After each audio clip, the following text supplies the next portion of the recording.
Let's kick it old school. Old school essentials.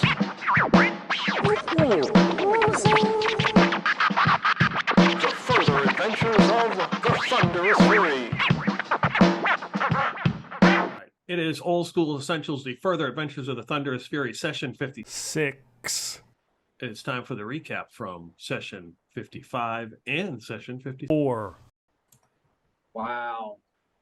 That's right. We're set back. That session began as you were standing in Lindbergh, and there was two apes conversing at a table, and you were trying to decide what you were going to say as you were all standing there. And that's when Clintock actually convinced them that you had been magically transformed by the black magic into these forms. That's why you didn't look like apes, and hurry up and fix the whole situation. And that's when we found out that Orion does speak Simian. Oh, yeah. I had an extra language sort of hanging out there vaguely. So, GM nicely allowed me to take it as Simeon. Yes, one of the apes ran through the portal because he wasn't sure. He wanted to know what the deal was, and then the portal vanished. The doctor came out, you went and saw the doctor. He healed Felix, and he also healed Basil Bessex, and he gave you a sleep elixir and told you to go to the barracks and get some rest. That's when you went back to the barracks. So there were two guys in there. One guy was in like a hot tub, and the other guy was playing cards, and they sent the other guy through a secret door to go tell the supervisor that something had happened. And that's when the guy was in the hot tub, and you got him to come out, and you were chatting with him, and you slipped him the Mickey. And when he finally fell asleep, Clintock stabbed him in the neck and killed him.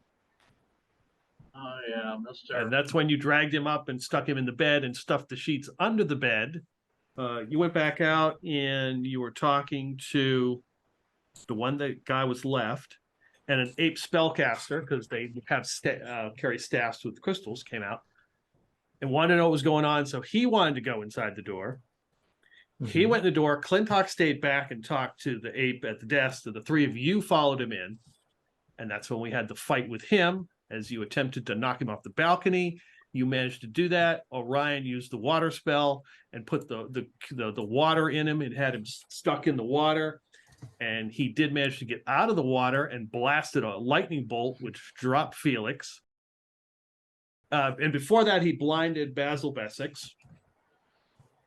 But Orion did roll a nat 20 as he tried to force the water into his lungs and killed him.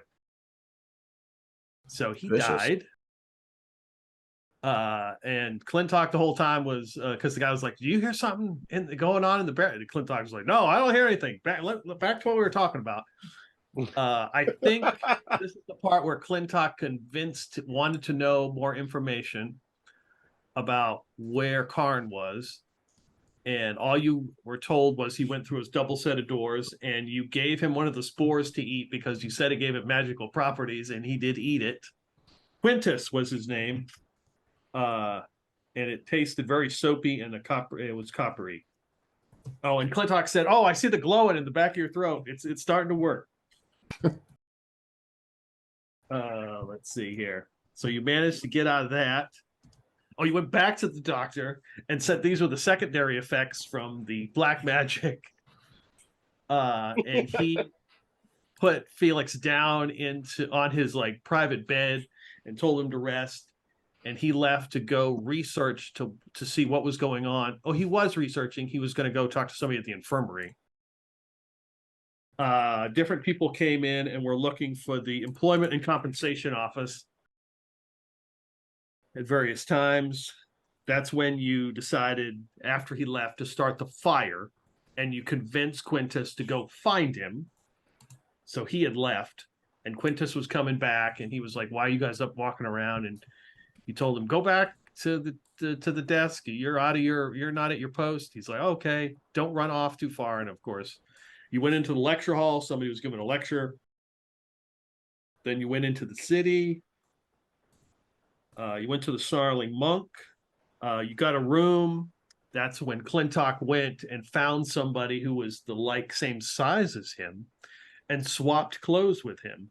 And that's when the guy caught on that you are up to something and probably wanted, and then made your way back to the Snarling Monk. The next day you went to the Shrine of the Missing Sailor, which is in like the admin district, surrounded by some kind of like different buildings associated with some kind of finance. But you told them, ask for Bertrand. You went downstairs and you saw a painting of an elf and I think it was a symbol.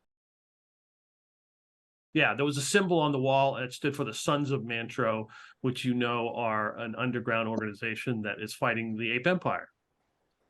Okay. That is where we stopped. And then we kind of reverse and go back to, Dolly returns to the camp with a crossbow bolt in her head and tells everybody that people got badly hurt, but none of them are going through because she took this crystal to the portal.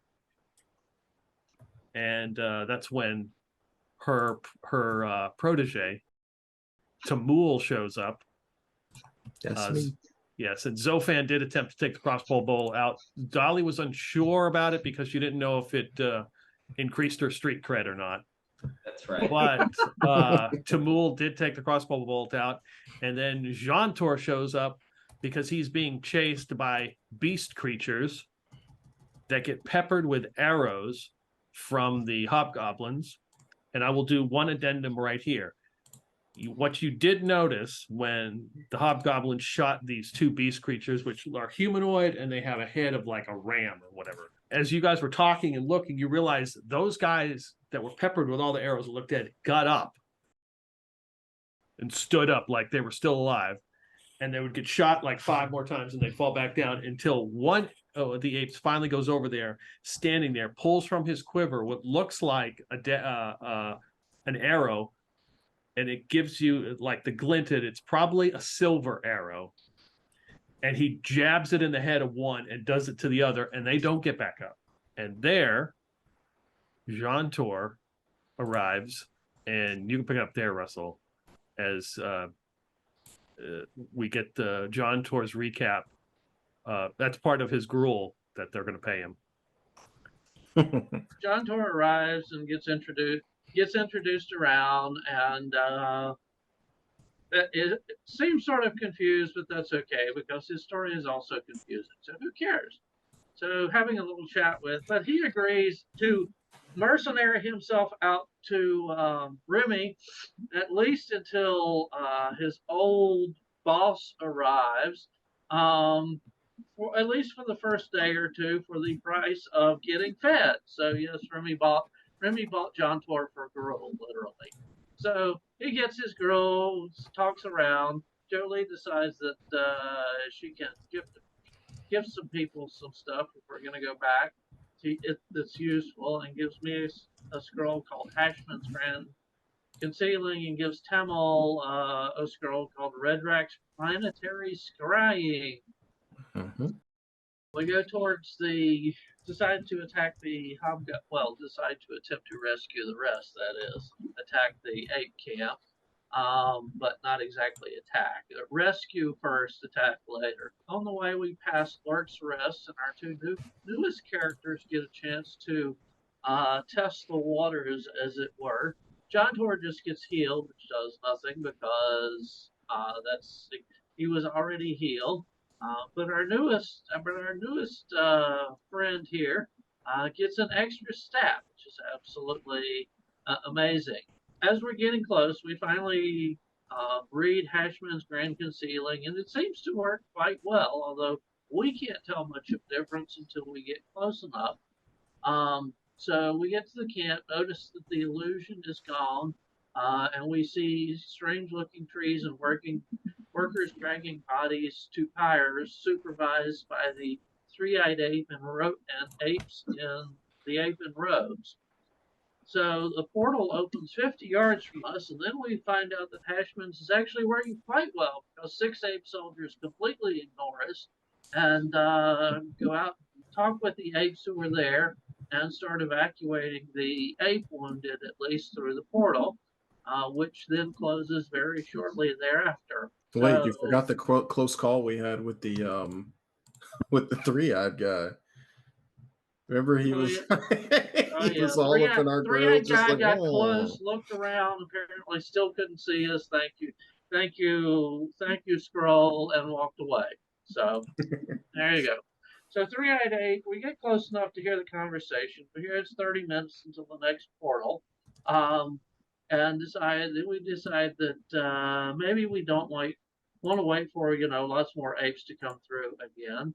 And we head for the gazebo instead. We enter and slot the crystal, and a wooden door appears, but it's locked. The three-eyed ape comes in, apparently hears something, comes in, looks around, doesn't see us, and inspection opens the door for us. Yay. Tamil puts a light in his face, and he staggers back, and while he is staggered back, we scram through and find ourselves, no, we wanted to avoid apes. No, we showed up in a lobby full of them instead. So we managed to avoid the crowd, thank goodness, and get to the quad, the outside grassy area, and try to use the scrying spell to figure out where the hell we're going. Of course, it's no big use because while Tamil sees Orion, there's no real context except some lights out the window. So we wander on, and that breaks Tamil's obscuring. So as he's walking around the quad, a couple of folks come up to him and start asking, how he's feeling. Is he up for exams, et cetera, et cetera. Tamil plays it off. Tamil plays it off nicely as, looking for a pre-exam break, asking for special spell components.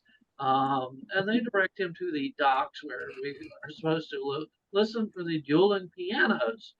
So we managed to walk along, and sometime during that time the concealing drops away. But we're out of the main ape compound, so no real damage done. Of course, just because our life sucks, we get to the docks, and sure enough, there's more ape soldiers standing around, but they look bored instead of, absolutely looking for us immediately. We get near the piano place. We see somebody who looks like Clintock. We approach, but it's not Clintock. And he asks if we're looking for a guy wearing these clothes. After some back and forth, where everybody's trying to be cagey and nothing's get done, we finally give in and say yes. We follow him to a different location to talk with the ape with the golden tooth, who reveals that the thunderous fury is here, but is not going to help us out and hook us up until we help him do in a rival. It turns out that do in is not necessarily kill. We're just supposed to slip the guy some. Some, unknown substance. But the guy has 3 associates, so you might want to watch out for that. In any case, we agreed to do it. We tried to get out of it saying we need to rest first, but he says, nope, you got to do it in a couple hours or that's it. So we agreed to do it and wander into the dueling pianos. And of course, the guy we have to poison is the one who's sitting on stage at one of the pianos. And heavens to Betsy, nothing is actually easy.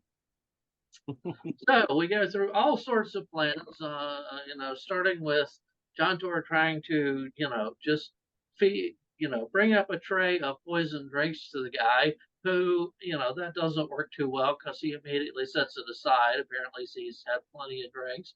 The other plan, of course, being having one of ours go up and being the duelist and propose a toast so that we can get him to, drink the drinks, the poison drinks that are now right in front of him. But that runs into the problem that there's a couple of folks in front. So we convinced one of them to swap places with the bride and poison the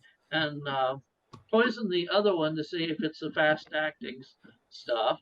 So the first guy gets up and hammers out the piano, gets nailed by our target. Just nowhere near as good as our target.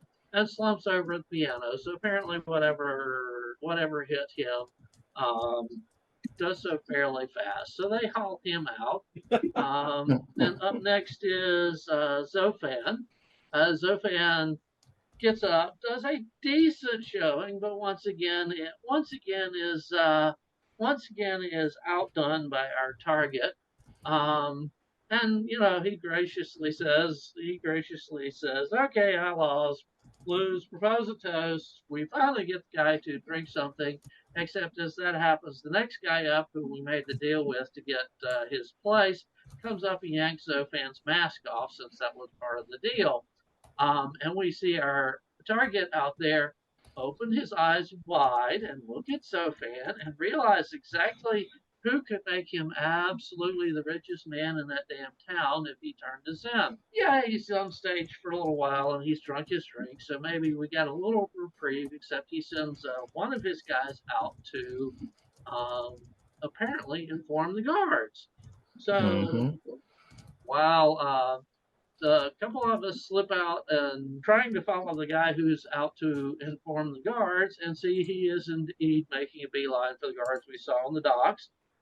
John Tor puts him to sleep. We act like he's drunk, and we act like we're friends of the drunk who's asleep, and haul him away to a nice side alley where he gets a friendly little slit throat. And apparently our poor new guy Tamil is a little astonished at the ruthlessness displayed, but he goes along with it, at least for now. In any case, and we go to the designated spot where we're supposed to actually have some place to rest. Give the signal that says, really, we're expected here, and we all turn in for the night. I think that's it. Sounds about right. Man, Yes. You guys lose the paladin, and you just lose all your morals, right? Yeah. I mean, I know. At first, it's Clintock giving out the selection of slit throats, and then then John Tor, who's a complete newbie to the group, decides to do his version of it. And one addendum to that, I think John Tor said something about there are any elven enclaves. So you are in Lindbergh, and Lindbergh is sort of, I wouldn't say the elves have a homeland, but is sort of home to a lot of elves. So it's not, there's a kind of a sordid history about, like, is this their traditional homeland or whatever, because the apes usually occupy most of it, but a lot of the elves are from these areas. Lindbergh, Silvery Moon, Free by the Sea, they're from there, so you will find a lot of elves here. So that's an addendum to that. And you guys went to the Ruby's Thorn, crashed at like whatever it was, like 3:30 in the morning or something. The proprietor was missing a foot. She was a dwarven woman missing a foot, and she had a crutch. She definitely made a point that you will be getting clean sheets, and then to be out before the noon rush, before she does the whole charging by the hour for the different crowd that comes in at that point. Oh yeah, I was gonna say, and we know exactly what sort of crowd charges by the hour. So it is the 20th day of King's Choice, the 4th day of toil. Tomorrow is prayer and rest. And Orion would also know that tomorrow he can be full bird again.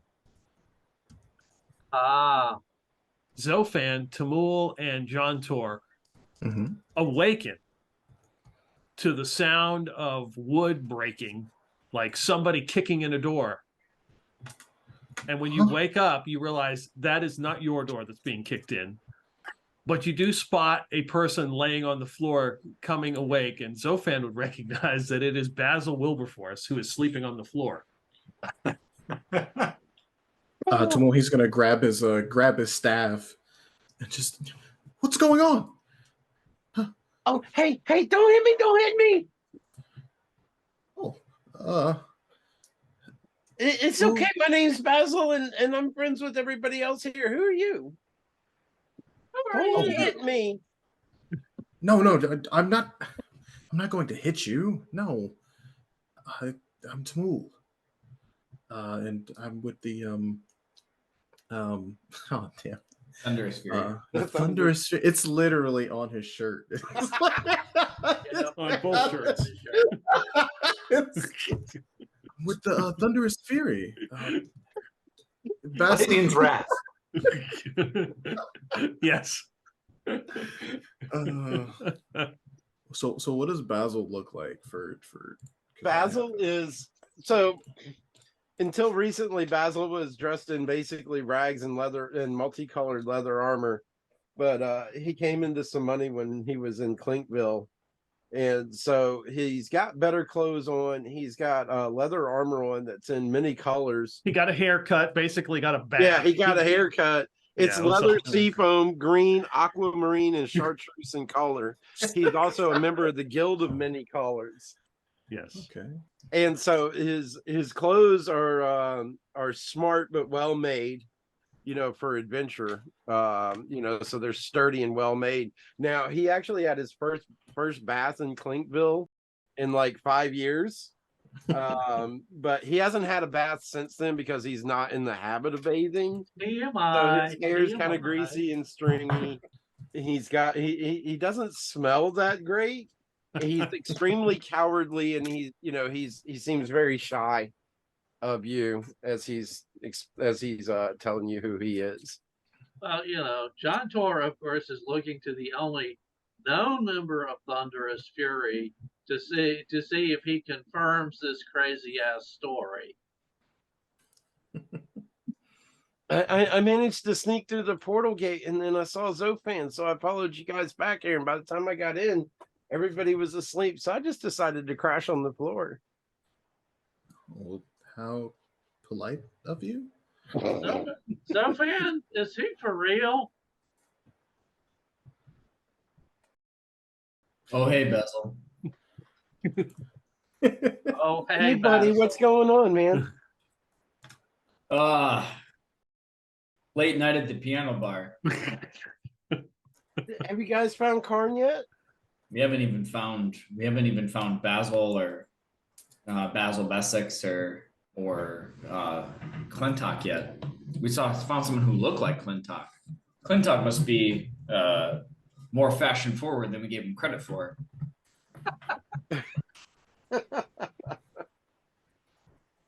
Oh wow, I left my dress clothes back on the yak. I didn't think I was going to need them here.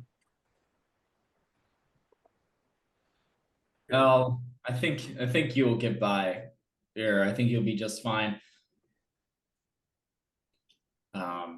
He's kind of scanning the many colors. Zofan is not wearing his colorful armor. He's like wearing like kind of regular clothes over it. So he kind of looks more blending in because he figured that the multicolored armor might be it might get noticed, and that's something we're trying to avoid here in Clinkville. So he'd be like, Basil, you may want to slip something over. The guild isn't very prevalent here, at least that I'm aware. Oh, and I mean he got I think he got breeches and a doublet and a cape, if I remember right. Yeah, I think he can close his doublet up and pull the cape over. Yeah, he was using the cape as a blanket, so yeah. He's like, oh, I can hide it. They don't need to see it. Yeah, you hear some more yelling. It sounds like it's 2 doors down, and like they're dragging someone out of a room. And it sounds like someone is right outside your door. It sounds like the Dwarven woman, and she's like, "Who's going to pay for that damage to my door?" And then you just hear it sounds like one of the apes is like, "Go inside and get some of his money." And you hear the guy saying, "Look, I got nothing to do with anything. I don't know what you're talking about, man. I don't know what you mean. Look, this guy, he gave me this mask. This isn't mine. Oh my god, yeah. Uh-oh. We framed that guy. Oh, shit. I'm gonna guess this was Clintock's doing. No, For once, it wasn't. no, Clintock wasn't there. So it was the price of swapping places in line with the guy was the mask because he took a liking to the mask. Yep. So Okay.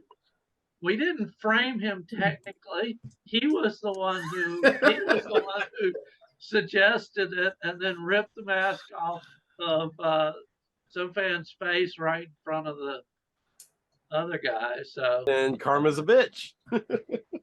Karma's a The bitch. guy, Yes. the guy's yelling. He's like, "Well, what do you mean? What am I wanted for? What? We got some questioning. We need to talk to you about a murder of one of our centurions." He's like, "I didn't do nothing." And you hear him like you hear him dragging him down the hall, and then you hear something hit the ground. It sounds like a coin purse. And she's like, "Oh, this will barely do, but that's fine." She's like right outside your door. So So Zofan is just like, Okay, so we're all in the same Zofan, room. we look around, just like holding his finger up. And be very quiet.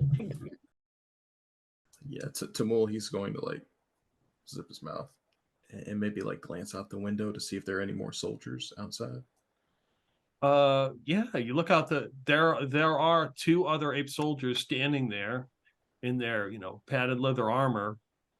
And if you stand there long enough, you see this guy get dragged. He's in his skivvies, no shirt on, and one of the apes is holding up what looks like a Hannibal Lecter mask.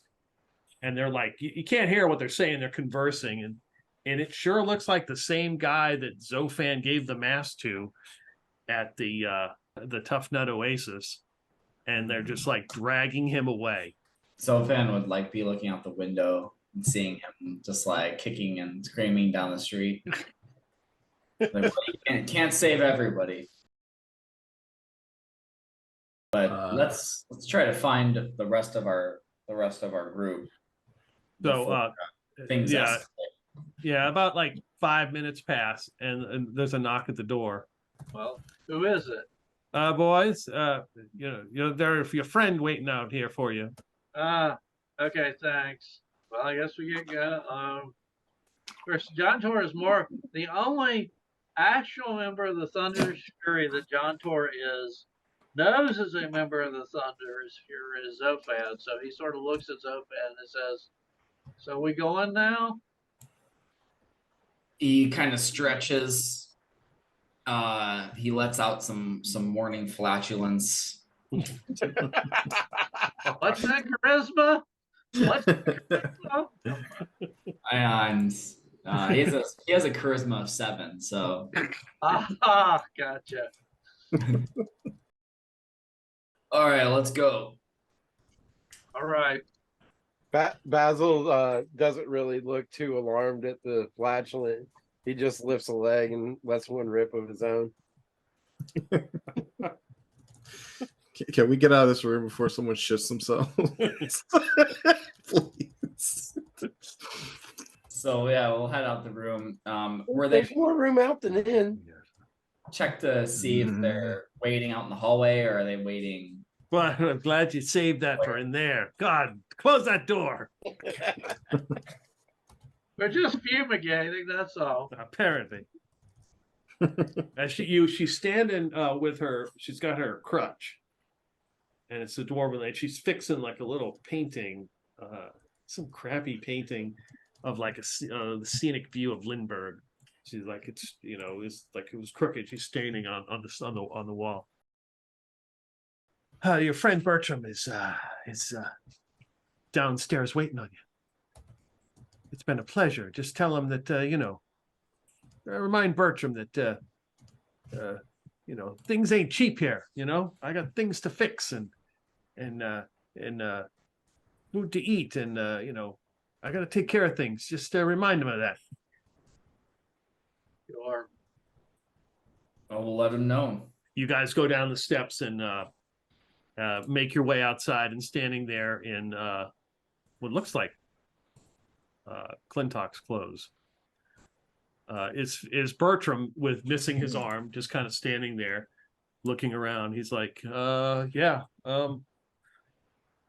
so the boss is meeting. Supposed to bring you to the rest of your group. Just follow me. We need to move pretty quick. And I look at Zofan and I go, why has he got the rest of our group? He says they know where they're. He says he knows where they're at. We did him a favor already, so Okay. we're just. And he just kind of lowers his voice. We're just kind of trusting him at the moment, but be ready for anything. Gotcha. It takes you guys about an hour and a half as he kind of strategically moves through the streets. He leaves the lower class district and goes across the footbridges and carefully avoids the soldiers. There are still soldiers and inspections of ships going on here in the morning. There's no rain. It's cloudy, 50 degrees. It's not a bad day. It makes you all the way up to like the admin district where you had been before. You'd kind of walked through, and you go to like it's like a circular walkway, and in the center is a boat. It looks like a shrine. It's a boat. It's about a fourth of the size of an actual boat, and it looks like some kind of octopus or something is grabbing onto the ship. And this is the shrine of the missing sailor. And Bertram walks in.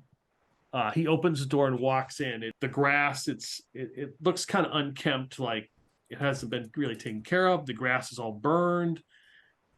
He kind of leads you in. There's a human man like standing there waiting for you guys to come in. And he kind of like stands up and walks over and opens a trap door to lead you down. So before that happens, we go back to Clintock, Basil Bessex, Orion, and Felix, who are already there. As you guys are waiting, you saw the painting of some elf on the wall and some symbol that you realize is the Sons of Mantro. And you're just kind of hanging out, and then that's when you all can give me save versus spells with a -4 to it. Okay. And if and add your -2. So for Felix, that's a -6, and for Basil Bessick, that's a -6 as well. Remind me again. The idea is to roll over it. The idea is to roll over, yes, and you have a -4 to your roll, unless you're some of the other group, and then you get -6. That ain't happening. It's me to Definitely failed the one, but what happens if I get a negative saving throw? Anything special? Nothing. Then we go special prize. Clintock didn't make it. Felix definitely definitely didn't make it. Basil Bessex Got a 0. 0, and Orion. No, I mean I'd have had to roll a nat 20 to make that, so no chance. So you guys are all standing there. You're down in this like basement, waiting for something, waiting for whomever is going to visit. And all of a sudden, you are in the barracks. And Clintock is holding the knife that he has just stabbed that ape with in the neck. And you are frozen in place. And Felix is Clintock's holding the knife. And kind of walking out of nothingness comes an ape with gray hair who you've seen before. God. Who looks very familiar, the same one you saw on the boat. Yeah. He comes walking through the scene, looking around. He's like goes right up to you, and he kind of looks at each of you, looks you over, shakes his head. Can I move my eyes at all?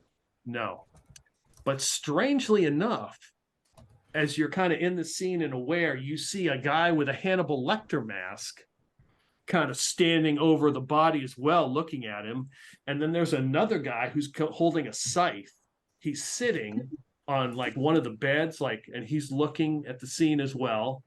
And there's like a sailor with a bunch of tattoos in the corner. You're kind of aware of those people, and he's noticing all these different people. He walks through the scene, and then boom, you're back in the basement again. And then you hear some footsteps above you as like the dusk comes down. So we were looking at what was that scene again? Like it wasn't. That was the scene in the barracks when Clintock. stabbed the ape that you gave the Mickey to. He stabbed him in the neck and killed him. Gotcha. Okay. Yeah. That ape's a high level sorcerer and apparently an investigator of some sort for the Ape Empire. And he gets around because he was in Clintville. Wasn't he the one that was outside the inn as well? He was the one that you saw in the same type of scene on the boat after the fireball blew up, and he walked around and pinpointed different people and looked around, and the bot was with him. I thought he was also at the inn, and he was the one that. No, was... no, okay. That's the only time you've seen him. Okay. So yeah, the trap door opens, and down the steps come Zofan, Tamul, John Tor, and Basil Wilberforce. Orion says, Zofan, good to see a friendly face. Who are the others? I don't recognize them. We sure they aren't ape plants? No, these are friends. These are new members. They have joined us. They came with us on this crazy mission into the heart of Lindbergh. Hi, I'm Tamul. I'm a protege of Dolly. And he kind of just bows slightly with his staff. He didn't hit me when he saw me, so he's got that going in his favor. John Tor goes, I'm John Tor L'Oreal, but I think I'm going to have to renegotiate my pay because getting paid Gruel for all of this is just way more than I was expecting. Clintock pipes up and says, well, if you ever find yourself in need of negotiation representation, just ask and I'll be happy to help. You hear Orion snort loudly behind you there. So in any case, for purposes of just for visuals, John Tor is a fairly young-looking elf. He looks like one of those sort of those romantic poets, a little too thin, a little too pale, sort of wispy appearance.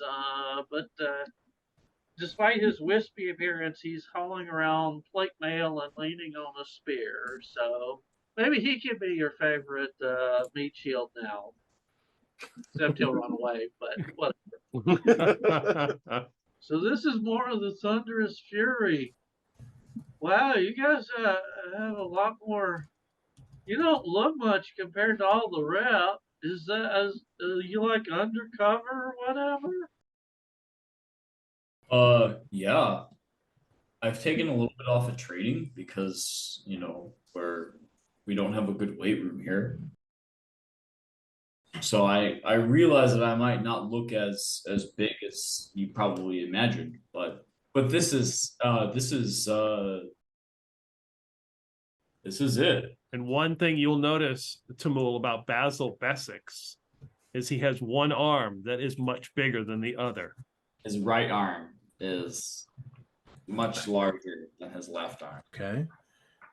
Interesting. So obviously our reputation precedes us. Are you looking for a coach?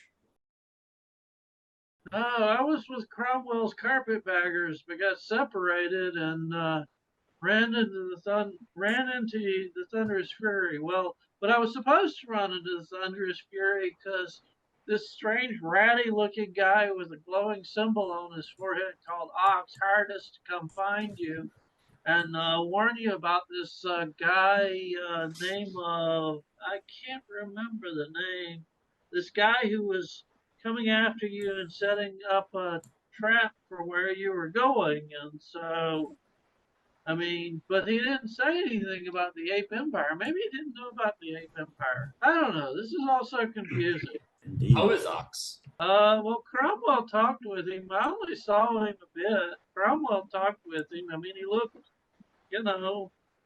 strange looking guy, strange looking ratty guy with a glowing thing on his forehead. I don't know. Glad to see that Ox hasn't completely abandoned. Yeah, Ox is still looking out for us. Ox is the man. Hawks? Oxes are kept. We busted him. Well, we released him from wrongful imprisonment in Clingville, and well, it Go caused ahead and caused say it. quite We a set the town on fire. What? it caused quite a kerfuffle. But don't try not to mention that around these parts. Tamul is wondering what he's gotten himself into. Oh, you've So gotten this yourself ox, into he- a very interesting life, and it's fabulous riches and nothing but adventure and nothing dangerous about it at all. Not in the slightest. You just stay up front in there and you lob those spells, and I'll stand behind you and lob the arrows. Wait! Don't say anything about spells. No, that's you have to be registered here in the Empire or something like that, right? What spells? No, exactly. I don't see any apes here. And Tamul, he's going to ask about like Ox. He's like, does Ox also battle against the Empire as well? Well, I think that's circumstance more than true intent. I think the word you're looking for is privateer. Ah. But technically, to be a privateer, we would have to be in service of another empire working against the apes. Closer to mercenary. Yarg! But in any case, yes, Basil Wilberforce is precisely correct about the riches, and I drape my arms over John Tour and one over Tamil and pat them on the back and say, "You guys are now known associates. I think the reward is 2,500." That's sizable. Yeah, we quite haven't figured out how to claim that reward without turning ourselves in yet, but we'll get there eventually. Orion looks at Clintock and says, "If anybody can do it, you can." I can't believe you convinced them that we were polymorphed apes. What can I say? They're gullible. John Torres sort of looking at this conversation and going, "Okay, Gruel ain't worth this." How much time has passed since like the end of since we like got into the basement and where the Sons of Mantra were? And yes. So you guys were here probably an hour or two before they showed up. So have we talked with anybody? Like, do we know more about what the Sons of Mantra are, or are they just They put you in the basement and then told you to wait, and then you're waiting. Gotcha. So yeah. All right. So Bertram climbs down the ladder with his one arm. And he goes over to the painting and he kind of picks it up and looks behind it and then puts it back down. And then he's like, boss will be here any minute. So some of you already met him. And then you hear the door open to the shrine. And you hear the guy who is working stand up, and heavy footfalls on the floor, and the dust comes down, and it gives you the impression like this has got to be an ape because of the way he's walking and how heavy he is. And you can actually see the ceiling bow where he's walking. Felix instinctively reaches for a sword. Basil is trying to find somewhere to hide. Well, Yeah. the dusty basement, I think there's probably a dark corner you could find. Yeah, I'm finding it. Ryan's looking at Bertram. Is Bertram like showing nervousness No. at all? Nope. Okay, but he'll say, What the hell? That sounds like an ape soldier. Oh, that's it. I think that's the boss. Zofan would look over. We didn't meet him. He is an ape. Huh. Oh. And yeah, John Tar. Yeah, he's got this bitchin' gold tooth. Looks like one of those tough guys. So you hear this muffled conversation up top, and then the trap door opens, and this ape comes strutting down in like violet color seersucker outfit with these very shiny black shoes, and he comes down. You can see the ladder just bow as he's walking down there, and he turns and looks at you and smiles with his gold tooth.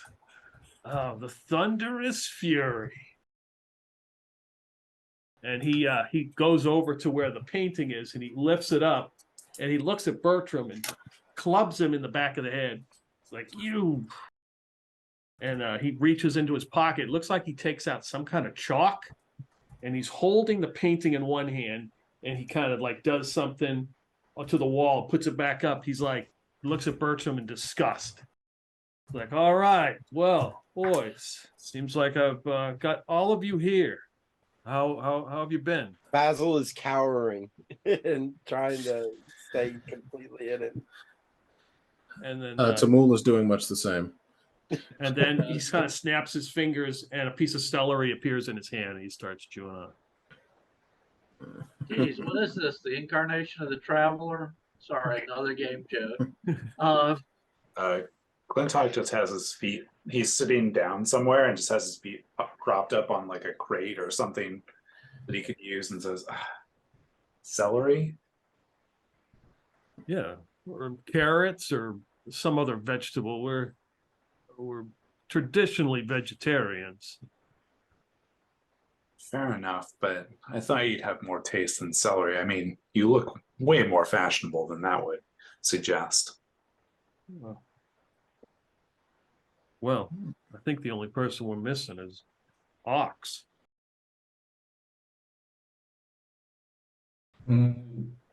So about your about your friend Karn. Yeah. We're here to get him out. We're looking for where he's been being held and how to get in. And any detail around that would be nice. Well, I definitely know where he is. Is it someplace that we have any chance whatsoever of getting him out of? Considering the stories and legends I've already heard, I think it should be no problem. He's at the top of that lecture hall. We were already there. It is somewhat fitting that Karn would be held on top of a lecture hall. Does he give so many lectures? But they're all about Cuthbert. Yeah, I can't imagine he has a speaking engagement with the lecture hall, but maybe I'm wrong in that. John goes, "What's the lecture hall, man? Is it place back on that place we left?" And Orion says, "Yeah, you came out of the Porto building. It's the one." And he gives him a couple of directions. And John Tor's like, "Oh man, when we left that place, it was full of ape soldiers, and they ain't gonna be too happy with us because we left a couple of bodies behind." Oh boy. It's got to be swarming with apes now. Yeah, they're definitely on the lookout. Try to create a little bit of a distraction with the other crew helping me out last night. But they're definitely looking for you. You probably can't hang around any place more than 3 or 4 hours. Yes, that makes sense. Presumably they would have some idea why we're here. Well, they know why you're here. They're hoping that you come and get him. Oh, trap. Hmm. So how important is he? I mean, to hear him tell it, he's basically the messenger for Cuthbert. So, but you know, I like him back. He's pretty useful. He's also a nice guy. And as long as he's not privy to certain actions the party takes, he's more than happy to join us. So Wow. Well, breaking him out, getting him out of there is going to take all your wits. Is lecture hall typically used to hold people of interest, or was this a makeshift? But no, they got some rooms at the very top that they or ambassadors and other like, but figured it was a good place to keep him. Hmm. And Basil comes out of hiding very timidly and says, "Oh, wait, so you're saying that this guy here, Mr. Ape, sir, that you're not part of the Ape Empire?" Well, aren't we all part of the Ape Empire? Just depends on what side we're on. So I take it you're against the Empire? Just say I'm on my side. Oh, I can understand that. So you're suggesting that we have a distraction? Because, I like to set things on fire. I mean, what if something's caught on fire? I don't know. I don't know if I'm keen on you burning buildings down. Do you happen to have a map of the place, perhaps? A map of Campus. the lecture hall? Well, the campus in Of the general, campus. too. I mean, it's a public area. I gotta have. All you'd have to do is quiz a drunk student, and you get some idea of what it was. So yeah, it's a public area. You gotta have some idea of what's going on there. I'm pretty familiar with it. What's your idea? Just gathering information right now. Mm-hmm. Okay. who would you say is the most controversial thinker in the region? Oh, In boy. Lindbergh or in Central Lenore and the whole Canard? Somebody we could pay or convince to travel here and I don't know, say under a week. You ain't got a week, buddy. Okay, well, how many ever days we got to You to got a bust couple our foot days out? max. Okay. Who can Before we the get Ape Empire comes crashing in on you. All right, well, who can we get here in a day? Well, there's some eccentric types that live around here. I like, you're looking for them to. I mean, I know a couple. I know a couple that've got some interesting ideas on things. All right. Who would you say is the least kind to the Ape Empire? There's a half-elf named Salmore. They kicked him out of the lecture hall last year sometime for some of the things he said. Do you think we could get the word out to him and the intelligentsia of Lindbergh, so to speak, that he wants to give a public lecture renouncing all of the defamatory things he's said? Hmm. He's going to make an apology. Yeah, well, not only an apology. He is going to full-throatedly speak the praises of the Empire. Why would he do this? Yeah, why would he he do wouldn't. this? Okay. But if we want a crowd, what better way to get a crowd? Also, if he shows up rather less than happy, what an even better distraction. Hmm. Oh. Okay. Oh, and you know what? When he doesn't show up, we can hire a magician. Say. And that magician can put on such a good stage show and add theatrics and maybe they have some special effects or something. Yeah. Or worst case scenario, they just challenge somebody to an arm wrestling tournament. Hey, that always works. Usually. John Tor's getting the idea that John Tor's getting the idea that some people in this group aren't exactly how shall we say this, conventionally sane. There's a word. Well, I probably could get him. I can put the word out. Where do you want him to talk? Oh, the lecture hall, of course. How does one book a slot at the lecture hall? I can put the word in that you want a massive crowd at the place we're trying to break into. Okay. I'm beginning to see the outlines of this, but We could pay people to attend.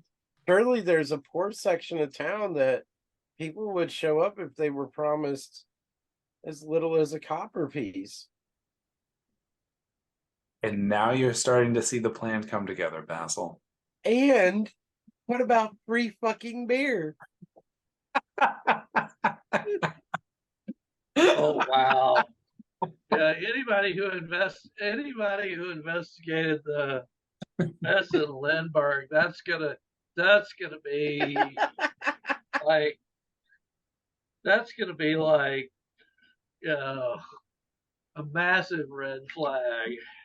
Having someone who is lecturing that can draw in all types of crowds and would be of interest to the denizens of the Tough Nut Oasis and related establishments would certainly add street cred to this lecture. Pete, don't you love your players for the crazy shit they come up with? Is there any crackpot writers with crazy ideas that we can get to speak? Preferably one living on a ship in the docks or near the docks. You looking for somebody else too? Somebody that won't be missing will be missing their boat? Question mark. So you want somebody who's got a boathouse or just a boat? Could be useful, but a crackpot writer would be a great lecturer for this. All right. Well, that's sounds like an interesting plan. I can talk to Solmore. Might take some finagling to get him to come to the lecture hall. I probably get him in there tomorrow and use some of my contacts to spread the wealth. If you want to spend some money here at the docks in the lower class district, tomorrow's rest in prayer, so some of the folks will be out and about. You might want to throw your coin around a little bit, but I don't know if you as he looks at like Clintock and Felix and Bat, he looks at the main culprits of the Thunderous Fury. You might not want to be seen, at least doing stuff. There's definitely the secret police are out looking for you. I do need some meat. I'm running. Do you have is Bertrand your only lackey who you delegate errands to? Bertram kind of looks at you like lackey. Yeah, Bertram looks at you like lackey. Really? All I'm saying is that I would like someone to make a grocery run. And Bertrand seems pretty busy. He looks at Bertrand. So I was wondering if you had anything else. He is standing up against the wall with his one arm next to that painting. John Tor pipes up and says, "Yeah, I was supposed to be paid in food. I need something to eat myself." Well, maybe the next safe house we put you in, maybe we'll arrange for some food to be there. Yeah, thanks a bunch for putting this up, man. I appreciate it, but I was talking to Thunderous Fury. I mean, they're supposed to be paying me in food at least until my other boss gets back. Oh, we'll get some food. Don't worry, I'll treat you good. We'll find some goat meat. Ooh. Maybe even have goat stew. I mean, we haven't had breakfast yet, so it is probably time to eat pretty soon. We had to breakfast in a hurry. I don't know if this is a common thing, but I assume there are some vendors that set up around the lecture hall during large talks. There might be a couple. Any way we could get somebody to step out for the day, take over their stand, sell some wine, and while you're at it, procure some sleeping agents or just something that causes intestinal disfortitude? Or both. Bunch of people barfing in the lecture hall. I mean, that's not too bad. I mean, it's kind of evil. It would definitely be cause for alarm, though. Might be able to get somebody, and somebody might be able to help us out. If you're talking about something to do with alchemy, Exactly. But yeah, vendor. Yeah, maybe they'll find something else to do that day. Should try to not go too over the top with the food. Tamul is right. If everybody is come down with the case of food poisoning, it just does raise even more suspicion or draw more suspicion towards the event than it would already be attracting. And Tamul, he'll just nod. I mean, what we really need, though, to get close, are going to be some sort of disguises, because honestly, they're going to be looking for us, and they probably got, well, heck, they've got wanted posters.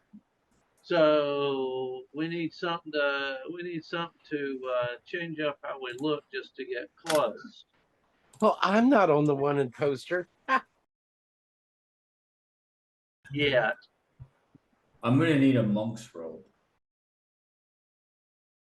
Oh, monk's robes.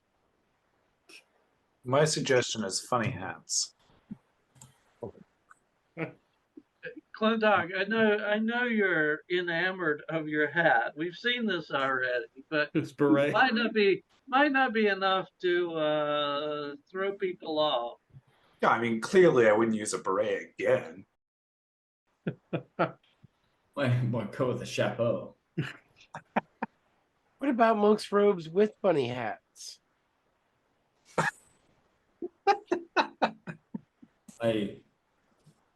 I just think I need monk's robes because even if I wear a hat,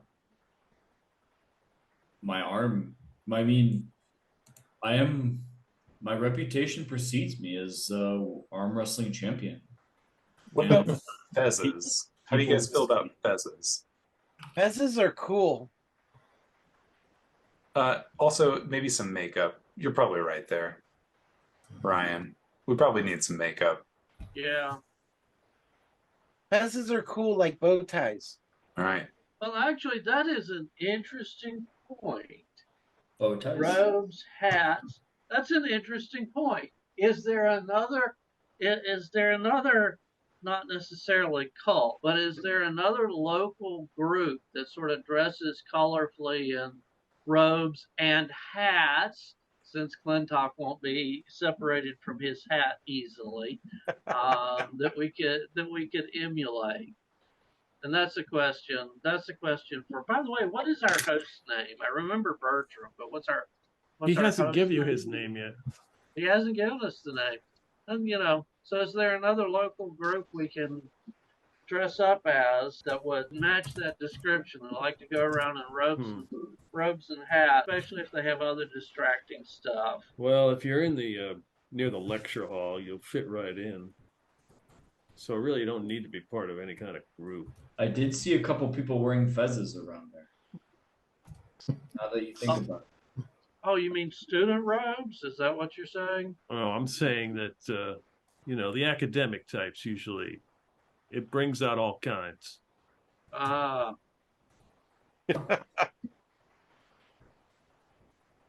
And then Bertram says, "Hey, boss, what about the what about the Grand Mausoleum?" And he kind of looks at him. He's like, "Shut up with you and your ideas." Do go on, Bertram. No, Bertram is not going to go on. He has a job to do. Isn't that correct, Bertram? He's like, yes. But a mausoleum, if it's grand, has a lot of people in it, right? Yeah, and you're not going to go anywhere near it. Oh, is this your mausoleum? Let's drop the subject. Okay, Oh. Mr. Touchy. I don't think you want to end up there, Basil. You happen to know if there are any secret passages? Well, there's definitely a tunnel network here in the lower class district. There's actually one that goes across the water over to the industrial district. But over at the lecture hall in the admin district, there really isn't. Is there a semi-standard robe or outfit that the clerics of the ape empire wear? Yeah, that would be a standard robe that they would wear. Yeah.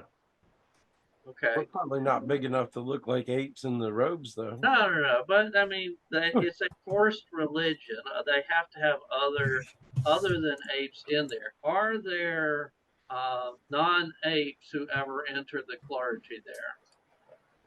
Yeah, there's some that follow the ape spirits. Well, for me at least, that's what I'm going to request is a robe that looks like that because he can sort of fake it for a bit, and it's not like they're going to expect the great rebels to the ape empire to show up in ape clergy outfits. I wonder if I can use this brand to any effect. If I can say that I was there to deliver a message to those who are watching Karn or something, and maybe can take them something to eat that's going to make them sick. He's like, where did you get that from? Oh, this damn ape that I had to kill when he branded me. I was trying to pretend that Karn was forcing me to do things when I got captured, and then he branded me, so I had to kill him. He was one of the sorcerers. Where did they brand you? What was going on? Wasn't it his arm? Yeah. It was in the camp where they were getting the spores over there in the mountains, where we all came from. Both of them. You see Bertram and the ape both look at each other. What now? What spores are you talking about? Oh yeah. So we'll give him the story. I mean, the whole thing about this massive secret encampment hidden by an illusion with dozens of workers and several apes leading, and they're all planting these strange spores. And I think, well, we used to have one, but somebody fed one to an ape, so who knows? But we can at least describe it and tell them, where it is, what happened, and what they're burying. They're trying to plant these things for God unknown reason. They're transporting them back here to Lindbergh for whatever their purpose is. Yeah. Are you familiar with these? No, I've heard rumblings that something was going on, but we didn't have any evidence other than paperwork I'd seen. They're putting a lot of resources into it. You can tell they've got a big encampment there. Lots of slaves. Lots of magic. Oh yeah, it can't have been cheap to illusion an entire damn area, and they had this whole thing built up with watchtowers and barracks and all sorts of shit. Right in the middle of Hobgoblin lands. Yep. Pissed off the Hobgoblins pretty fierce. They attacked. I think their leader was killed. Whatever happened to our friend? Do we know? You Oh. hadn't seen him. He was in Yeah, a he fight said- somewhere. Instead of went down fighting a three-eyed ape. Man, he is such a pain. I knew you should have went down, but the guy who was traveling with us, I can't think of his name right now. I don't remember seeing him. Yeah. Karn's friend. Yeah, I can get this Soulmore to show up tomorrow. What time you want this lecture to be? High noon? You're going to have a hard time getting it in the morning because they do a lot of services. Oh, yeah, I don't like mornings either. So I mean, don't we want the cover of dark? It might be best. how often are nighttime speaking engagements? Is that even a thing? Yeah, that's a thing. Lecture All right. hall goes all the time, so something at night. Everybody works during the day. They got classes. They've got work. They got to do things to go out there. Right. Evening time, they can come out and do things. Yeah, but you're also given the advantage to those who can see in the dark. Can you guys see in the dark? Yeah. Oh, maybe high noon's better then. Well, okay. Orion pipes up. I just got a new spell that might be of interest. Obscuring mist. It'll create a huge patch of mist that nobody can see through but me. So at least I can't make you guys immune, but at least I could lead you through it. And it blocks infravision too, so Seems like a solid addition to the toolbox. Yeah, that might be something we pop when we're discovered. yeah. And at one turn per level, yeah, it's long. That- Wait a minute. That lasts quite a while if it's one turn. Yeah. Yeah. Oh, Turn's a long time. hey, even better. The range is 10 feet per level around the caster, so I presume it moves with it. So let's say we manage to spring Karn loose. Then what are we going to do? Where are we going? How do we get back to Remy? Do we get back to Remy? Well, I think Zofan had the right idea there to also have somebody speaking who happens to own a houseboat or a boathouse engaged that might just be away from his boat for a little bit. We sail off into the, hopefully not sunset yet. Hopefully it doesn't take us that long. Yeah. Because whatever, even if we get Karn loose, I'm not seeing us successfully getting into the gatehouse. They'll probably have that thing reinforced to the gills. Oh, yeah. I don't think we're getting back there through the portal. Yeah. I don't remember. Do we have the gem that was used to trigger the gate? No. Tamul had it. He activated it. And that's when the third-eyed ape came by and opened the door for you. And Tamul stuck his staff with the light in his face, distracted him. You guys ran through. And then the portal vanished. So the crystal's still there. Yep. Oh, yeah. We really left Remy on her own then. Yeah. He's We got might- Pernala and Might not be completing that contract. Okay, but she's got all our shit. I mean, I hope we can meet back up with her. I mean, it'll take a little bit because we don't have teleportation on our side, but What? We're I halfway. look at the ape in the room and say, is there anybody that you know who can do teleportation around here? I might know a couple of people, but The whole group of you? Well, yeah. Yeah, I don't know if that's going to happen. I'll just be happy if this thing goes off as planned as you've described. And at that point, as you know, he's talking, you hear a burning noise, like something burning, and you start to smell something burning. Uh-oh. And he looks over at Bertram, and Bertram takes the picture off the wall, and there is some kind of rune or glyph that has been drawn in chalk, and it is burning through. And he's like, well, we just got a couple moments here, so it's time to move. Lead the way. So he looks at Bertram and he's like, you know where to go. He's like, yeah, let's go. And he starts to he knocks on the ceiling, the door opens, and he climbs up, and you guys soon will follow him. Yeah. So we went back up the out of the basement, back up the trapdoor. Yeah, that's what you're doing now. Yeah. Okay.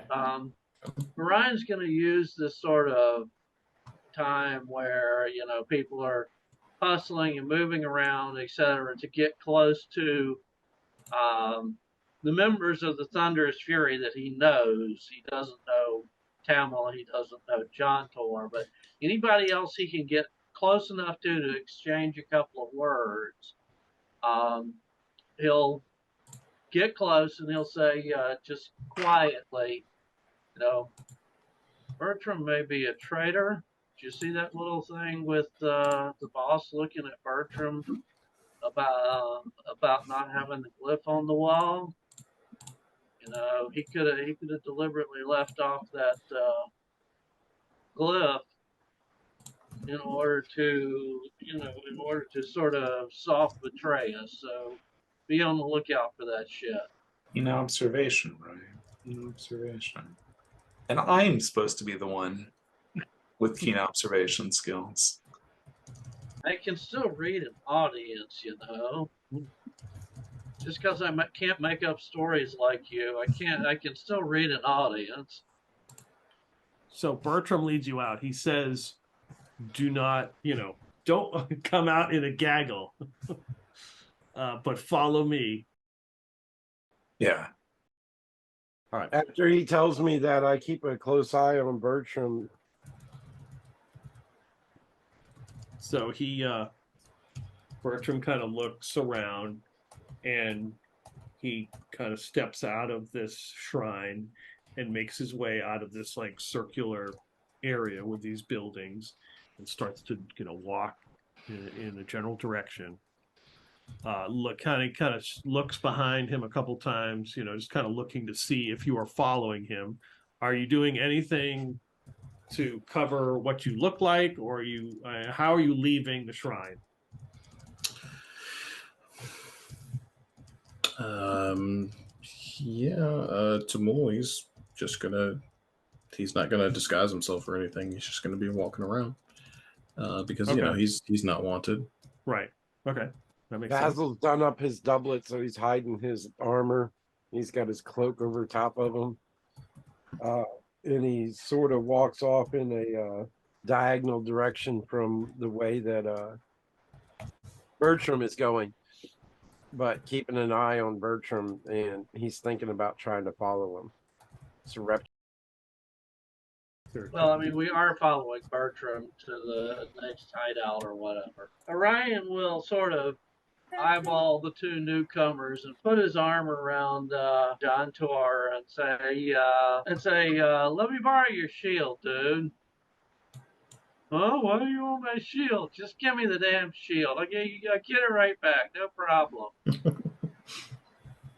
And he'll sort of sling the shield over. He'll sort of sling the shield over his back, but in such a way that it would protect like his face from being caught a little from the side, and he'll hang his arm on John Tor like he's an old friend to sort of turn towards him. So his face can't easily be seen from a couple of different directions between John Tor and the shield, and then sort of wander off wander off following Bertram, but not, directly. Do like Basil Wilberforce does. Do it sort of, go this way and then go this way, and the whole point is follow Bertram, but take a couple of little detours around the way.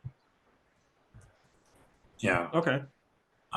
Felix has like his armor wrapped up in like a cloak, since he can't wear it currently, and has it just like kind of out in front of him, like blocking his face from like the front view. He's just gonna be like looking down at the ground, following whoever's feet that were in front of him. And then Clintock is wearing somebody else's clothes and is kind of like disheveled and what have you. If he has a hood, he'll throw over the hood over his head. If not, Okay. He'll just be a little bit stumbly and Stumbly. yeah, as if drunk and uncoordinated. Okay. And with 1 foot dragging, almost as if he has like a club foot.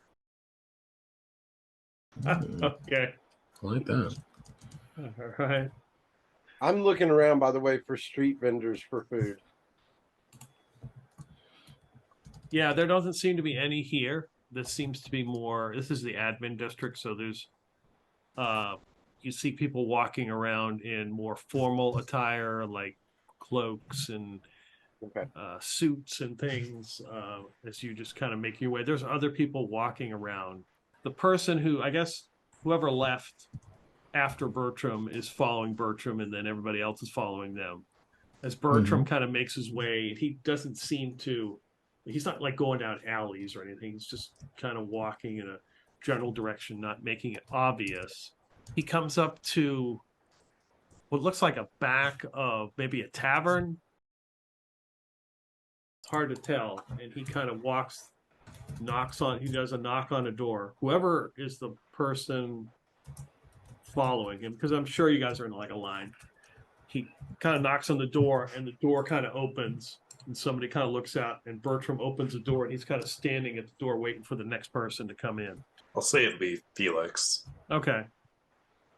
So yeah, you all kind of make your way as Bertram kind of leads you into this like back room. You can hear some noise, so there's probably like a tavern or something. Somebody, there's some talking going on. You can hear glasses and things. And there's some chairs and a table. It's all dusty back here. And he closes the door and locks it. And he walks over to like a painting. It looks very similar to the elf that you saw in the basement. And he takes the thing off and looks, and you can see that that's a very similar glyph on the wall. And he kind of checks it, and he puts the painting back on the wall. He said, "We should be good for now." Well, actually, he picks it up with one hand because it's only got one hand. So what is this glyph? Oh, that's what keeps you from being found. Because I can tell you right now, the Ape Empire is putting a lot of effort into trying to find you. Okay. Anti-scrying magic. Yeah. It's fairly effective, at least for what we're doing. Basil is going to go off, try to find somewhere like a corner or something where nobody's paying any attention to him.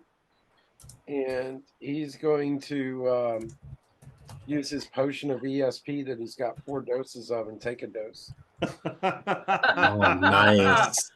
Oh, Yeah. boy. Okay. John Tor is gonna go, "Oh, cool! I need to learn that," and he's gonna go over, just walk right over to the painting and lift it up and start looking at the glyph and examining it. Okay. Yeah, you can easily do that. So It's written in chalk. and they have arcane magic, but it doesn't talk about deciphering it or anything. I mean, you can study it. I mean, that doesn't require a roll. You can study it and try to figure out how it's drawn and things like that. Yeah. John Tor believes it works, and he's just going to be trying to figure out, hey, how does this work? Can I copy this to my spell book? I could use something like this, and he'll just be looking at it and, Yeah, he's like, yeah, knock yourself out if you Well, John Tor is talking to him over there. I walk over to Orion and I whisper in his ear, says, I'm using ESP right now, and if you can ask him some questions that'll make him think of stuff that may make him think of possible betrayal, I'll be able to read his thoughts. Okay. Orion will go, I know a little magic. It isn't quite the same. And he'll wander over to John Tor, who's trying to work up the cliff. And he'll look at Bertram and go, how'd you guys figure this out? It's something the boss came up with. You know. Huh. Did you not have any chalk last night? I mean, I saw the boss giving you the stink eye for not putting the glyph up last time. What do you mean? Like, what are you talking about? Like when we were at the shrine?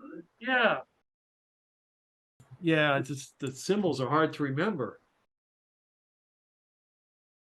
What do I feel like? That's legit. Like it wasn't exactly done correctly, and he's like thinking, man, there's so many, and it's very complicated, and he's just like, I'm glad it worked. He's like, I'm glad that thing worked, man. Okay. All right. So, Orion will be, of course, doesn't know this. Oh, that's cool. I understand. I mean, there's a reason that magic, not many people pick up magic. It is sort of very much a skilled trade. It's cool, man. Well, let's see if we can't figure this out, because this would be a great help if we could figure it out. Maybe use it elsewhere. Oh, is this chalk anything special? Do we need magic chalk, or is it just writing the symbol? I mean, it's supposed to be it's supposed to have some kind of magical properties, but I don't know. Well, I know you can't just give it away, but maybe ask your boss if he could spare some chalk and train us in this. I mean, this seems like something that would be real important. Yeah. So he's like, well, yeah. I'll ask him, and then you can feel and you can tell Basil. He's like, boss is never going to train these guys in this. They ain't going to be around long enough. Okay. Oh shit. Well, That's I mean, really how you feel? we'll be out of here in 2 days or less anyway. That's not a betraying thought. The right will be going as long as, until I get some sort of sign from Basil Wilberforce, he's just going to natter on, So how long have you worked with him? I mean, it's sort of strange to see an ape with the sons. Doesn't it, this not the sort of thing you expect to happen. Yeah, I mean, like you said, not everybody agrees with what the Empire is doing.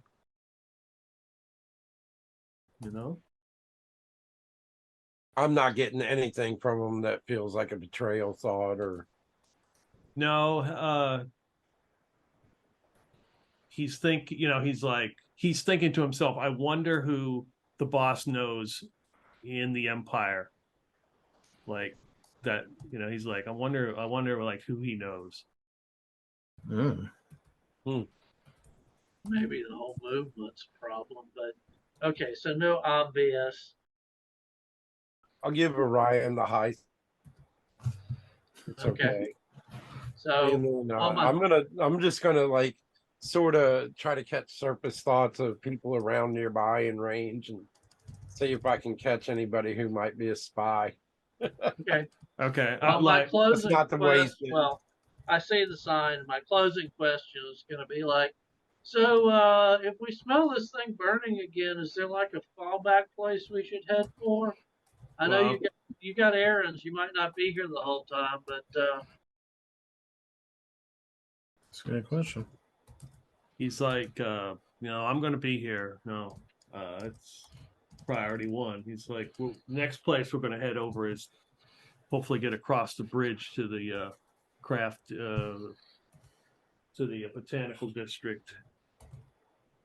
That's the Is that next where thing. the Grand Mausoleum is? He kind of looks at you. He's like, no, it's like right nearby. And you can hear his mind thinking, oh, he just asked me about the Grand Mausoleum. Now, should I tell him about what the agents of Levistus wanted to do 7 years ago or not? Agents of Levistus.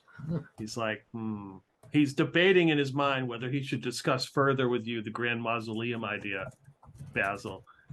He's like, So, okay. Well, I heard Orion heard that too. He's like, I mean, just between us, just between us, we won't tell your boss. What was this? Why is he so pissy about talking about the Grand Mausoleum? definitely sensing he is very nervous right now. You can see he takes his one, wipes some sweat off his brow. He kind of goes to a curtain and kind of peeks out the dirty window, kind of looking like, somebody listen here. He says, listen. He's like, you would have heard, now when he starts to talk about this, you would have heard the stories of Levistus, who is some sort of agent from hell, who had infiltrated the Ape Empire and was going to attempt to use the Ape Empire to fight Asmodeus and other agents of hell. But the Ape Empire found those people out and killed them. And there was like a mass execution. Like they hung the traitors in the street. It was a big deal. And that sort of gave rise to like the secret police. And that's why they really emphasize it. He says that the plan for what Levistus wanted to do was go to the Grand Mausoleum and take one of those crystals, but it was a black crystal, and set it in there, and it would have caused all the bodies, from what I heard, come to life. And he was going to use those as his legions, because apes don't believe in cremation. They will bury every body. Yeah. So how can we get a hold of one of those crystals? You see the big swallow he takes, like, I might know somebody who has one, but Is that somebody you? hell no. He holds up his one hand. No. And this is the truth. You can read. He's like, no, I know somebody that has one. It's very dangerous to handle, but if you could get it in there, you want a distraction. That would create one hell of a distraction for these friggin' apes. But the boss isn't down with that. He's pretty sacred about the mausoleum. So I'd wonder if he maybe softened on that idea, but he hasn't. I go to like clap him on the back, and I very obviously pocket 5 gold into his pocket, and I say, no, just calm down. It'll be okay. Everything will be fine. I mean, that's what I thought when I had 2 arms. And look, you're doing well for yourself. Yeah, and then Basil, you're thinking about like, yeah, that's when I got hung out to dry that one time, and instead of being executed, they took my whole arm. And he's sort of like reliving that whole event of the arm being removed with practically no sedative. Oh, wow. So he was hung out to dry. Yes. He was betrayed. Can I get any sense of who it was that betrayed him? No. At least he doesn't know who betrayed him, if there was someone who betrayed him. So this Levistus, so he was planning to use the undead to take over the city? Take over the entire Rokanar, which means the world. Yeah, and use it in his fight against Asmodeus or Valanus or one of those guys. One of those agents from hell. It was the internal war that they've had. That was his plan. On a scale of 1 to 10, how much more difficult would it be to get into the Grand Mausoleum versus getting into the place where we think our dearest friend Karn is being kept? Orion goes, no. Why not both? I mean, obviously. I'm both. sure Bertram's friend there would be, considering what you can pull off with one of those, because imagine what would happen if somebody tried to pull it again, and then we went in, after Carr. Bertram, is your friend interested in using that black crystal, or? I don't know. I mean, he's had it for I don't know how long. He's got it stashed away. I mean, it might help. I mean, maybe you help him out taking it off his hands. Nobody wants to hang around those things. When they turn, I've been told when those crystals turn black, they become some sort of horrible. They give off some horrible necrotic energy that like corrupts you. Wait a minute. I think you have to have a soul. Wait a minute. Was this what did in the damn it, the estate with all the monsters? Rothberg? Yeah, remember when we were first getting away Wagonbow. Oh, Wagonbow. That's exactly what happened.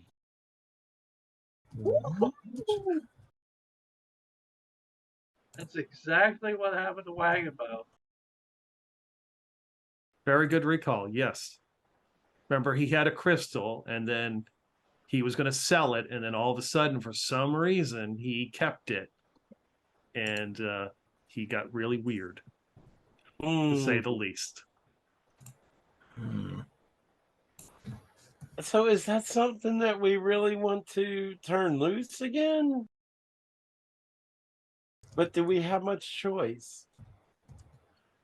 Yeah, I mean, we're not planning on sticking around here, right? And I assume for Bertram should start looking horrified at this point. Yeah, Tamul is looking horrified at this point. Like, just they're considering unleashing the undead upon this city. That's to free a paladin. To free a holy paladin. Yeah, but like, doesn't he have a god for that stuff? Like, like, what if we get caught in the collateral? Like, like we don't know what's gonna happen. Like, who's? I guess maybe we could find some. Oh, there's no getting caught in the collateral. We just run. That's my favorite thing to do. It's run. It's look, buddy. Yeah. Out of character, just so you're aware. Never rely on Basil Wilberforce to have your back. Oh my god. No, but okay, so Bertram, as far as we know, he hasn't said anything about how specifically, like the activation or like if someone, none of that. No. He just knows the guy who has the right. Just making sure. And while we're talking, is there any chance of getting some food around here? This man over here is hungry. Points at the John Tor, who's not a man, he's an elf. Yeah. John Tor's like, yeah, man. Yeah, I mean, I might be able to get something. And Bertram kind of walks in this room, and he kind of knocks on the door, I shouldn't say the door, on the wall. And it kind of slides out. It's like a window that slides out, and there's a human guy with an apron, kind of sticks his head out. He's like, "Oh, okay, I saw too much already. What?" And Bertram's like, "Hey, can we get some food or something?" Are you reading his thoughts as well? Can you read everybody's thoughts? I think so if I concentrate on it. Duration is 12 turns. So I will say you will pick up from this person in the apron. Random surface thoughts, maybe. Right, you'll pick up this surfer in the atrium. He's like, he kind of, when he says that, he's like, "Oh, I saw too much." And he's thinking, as he slides the thing, he's like, "I am retiring," and he's like, closes the thing. And Ryan fully realizes that, we may have scared Bertram, and he may not be up for putting us in touch with the black crystal owner or the black crystal itself. And so hoping that our favorite cowardly thief still has some time on his mind reading, he will go, it'd be Yeah, we're not going to do that. I mean, we're all for putting down the 8, but that sounds like it would, hurt too many common people. I really hope the guy with that black crystal has it sealed away somewhere really secure. 'Cause, you know, because it'd be a shame. It'd be a shame if somebody else came up with it and used it. You know, Okay. So try this to is lead his thoughts away to the where is the guy? Where did the guy secure the crystal, sort of thing. Hoping he knows where he secured it and we can read his mind. Yeah, so he's thinking about some dwarf, and he's like, oh, I know he's got it in some well. He's thinking, last time I knew he had secured it in a well, but it's like, well. And Bertram's like, yeah, it's pretty. Last time I checked, Nufus had it. Nufus had it. Had it secured, but I don't know. He might be, he might give it up for not much. He's kind of down on his luck. I know. He was entered in an accident. He's blind. Oh, that's tough luck. Maybe we should get it just to have a backup plan. Sure. I don't want to use it. I don't want to be the one to activate it, though. Yeah, I mean, you always got to plan for a worst case scenario. Because, I mean, if the ape empire is already going to slaughter a bunch of civilians, why not have the undead slaughter some apes instead? Or as well. Well, yeah. I assume that the undead murder indiscriminately, but Well, so yeah, and Orion says, yeah, I think we can maybe come up with somebody who's a little more resistant to things like soul stealing than your average person. And he sort of tilts his head a particular direction.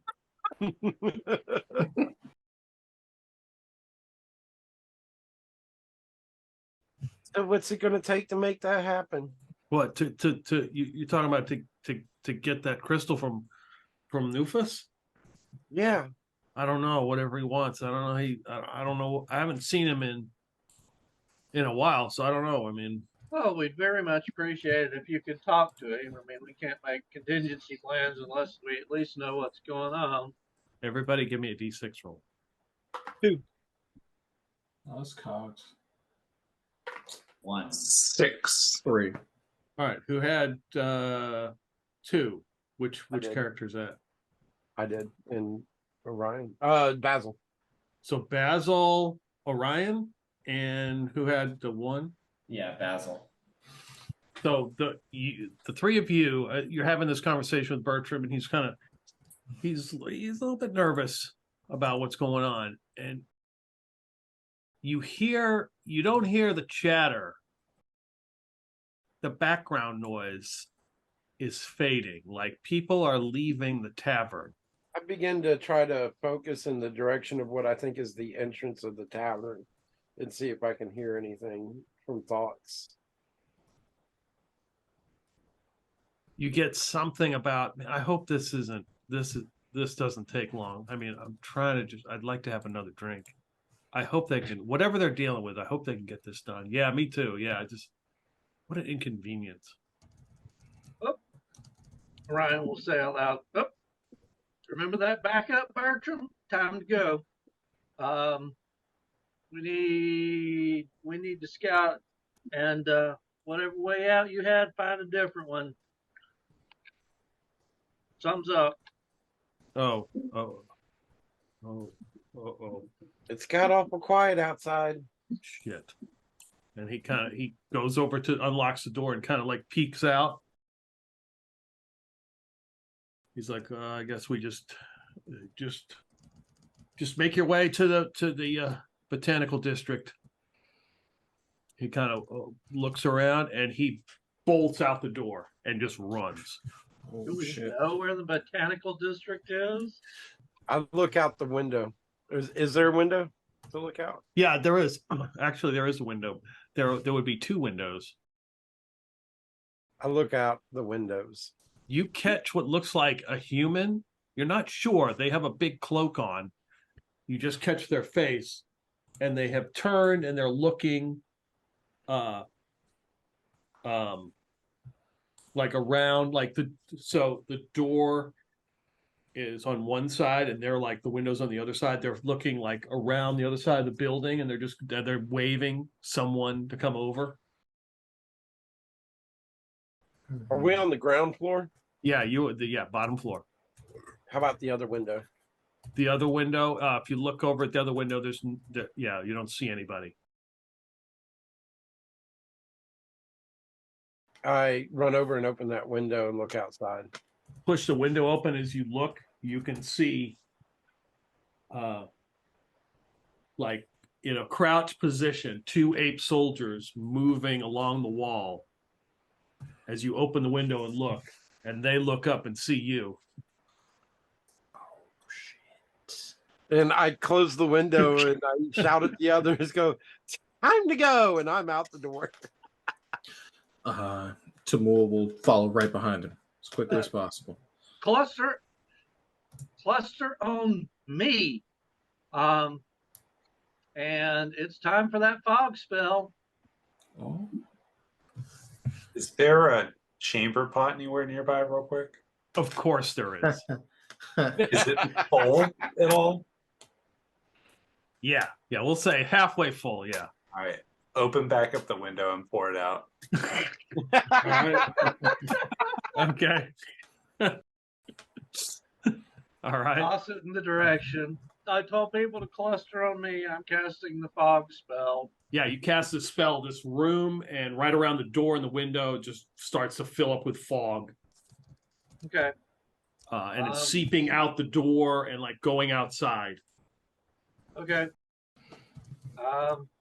Everybody, put your non-melee hand on your neighbor and form a chain. We're getting out of here. I have one hand on him, I guess, and one hand with the dagger in it.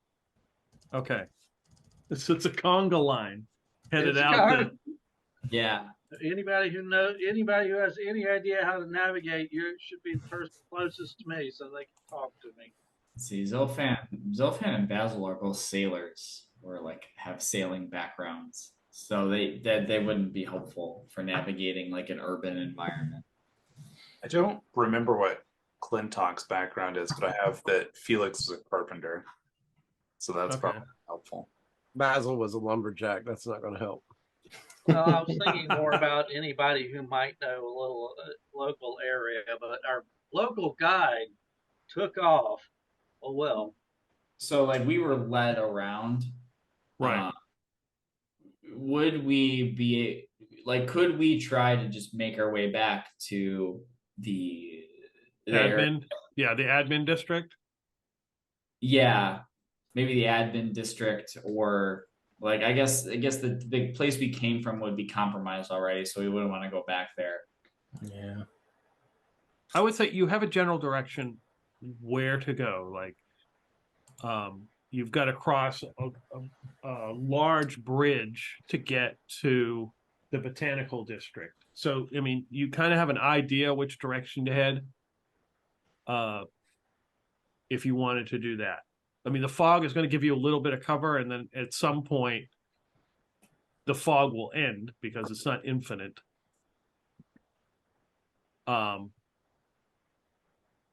Right. It's in an area. It doesn't like follow you around. Right. And at that point, it will, the game will be afoot. Yeah. Right. We got to get out this building right away and just run for it. Okay, so what's the closest district? Because we're in what district are we in again? Do we even You know? are in the admin district still. Okay. So if you're looking at the map, it's on the far left-hand side, and you cross that bridge. Okay. and you go directly south, there's Botanical District. You don't have to go there. You could try to ditch and go in somewhere else, but obviously there's the danger that if it's not a safe house and they attempt to scry, they may find you. So do we want to go straight to the Botanical? Or do we want to go over to the... Well, I mean, he did tell us to run to the Botanical, so there's maybe a map. there's a safe house there.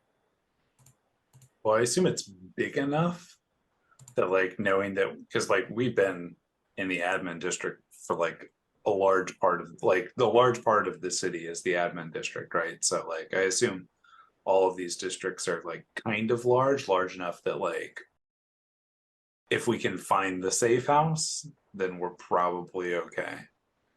Okay. So we got to get out of the admin district, over the bridge, and into the Botanical. Sounds about right. And where's the lecture hall where we know Karn is? You know, that in the top left-hand corner, that cone-looking thing, Okay. he's in the very top of that. There's like rooms In the at the very top. arcane, in the arcane section. That's technically that's the scholar district. Okay. That's not helping The me. gray ones, are the scholar, and the red ones are the arcane. Yeah. Okay, makes sense. Got it. All right. So is that the plan? You're just gonna try to make your way to the Botanical District, just like get as much of use as much of the fog as you can, and just go and run. Yeah. Yeah. Don't Okay. say that we have another choice. Okay. Yeah. Alright. Both so my characters are going to, like, Basil's going to be ready to, like, thump his chest and become invisible. And then Zofan will, like, be holding Copper Willie at the ready, just in case he needs to either turn invisible or take flight. Some of us might get out. Okay. So everybody roll a Everybody. d6. All your characters roll a d6. Gotcha. All your characters. Okay. So that's a 1 for Tamul. Okay. 5 for Basil Wilberforce. Clintock 1, Felix 6. Zofan 1, Basil 6. Okay. Orion 3 and John Tor 1. Okay, so the fog is filling up this like back room, and it's spreading outside like fast. It's moving like fog over, like unnatural. And you open the door and bolt, and everybody just kind of runs, like get the hell out of Dodge. Yeah. So as you're running, you kind of like scatter and to make your way around buildings and to head towards that bridge. So Tamul, Clintock, and Zofan and John Tor, which one is Zofan invisible right now? They aren't invisible, neither of them, but they're Okay. they're like, they have their apparatuses ready, so that if we need to become invisible, or if they need to, they can be. Okay. We're gonna like trust in the fog. Since Okay. this is new. Tamul, Clintock, Zofan, and John Tor, you all find yourself running together. And when you look behind you, apes start coming out from around buildings, and there are 6 of them chasing you. Oh boy. Okay. Shit. Are we running like just in the streets basically? Yeah, you're running around buildings, and then eventually you're going to come to a street. There's 7 of us, 7 of them behind us. 6, I thought he said. 6. 6? Okay, 6. 2 minutes to fight. So like the proverbial apple cart nearby. Yeah, my cabbages. Oh man. Shit.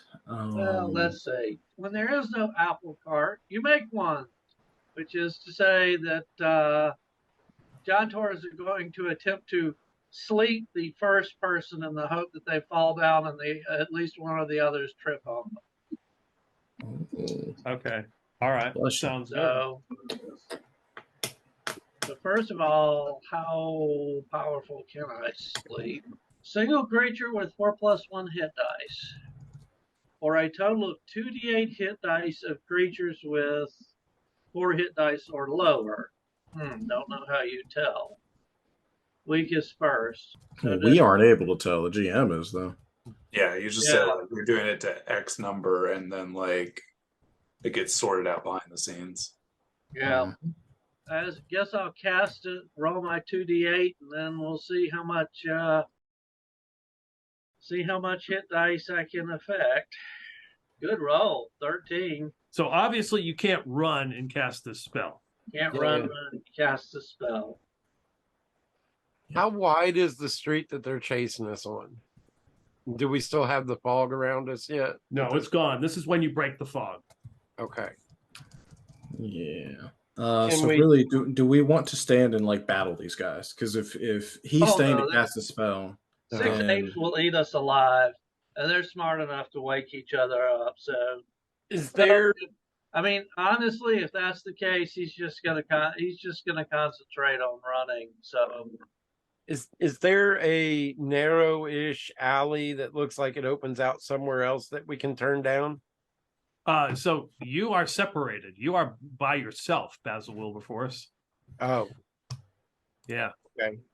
That's what the D6 rolls were.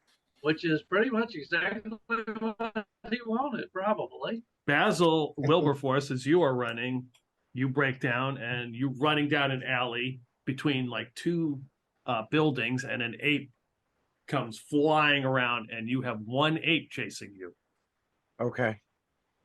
I've got this bag of caltrops, small caltrops, up my waist.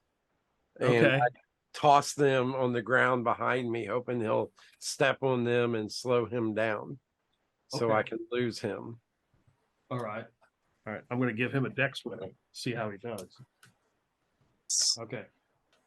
You see him running, and he just runs and like parkours up the wall and jumps over them, and then continues running. Damn. And then as Basil, Besix, and Felix break from the fog and begin running, and you're kind of like, it's like an open area, and there's a couple buildings. You look behind you, there are 4 apes chasing you guys. Jesus. And Felix, well, you have no armor, so that's not going to slow you down.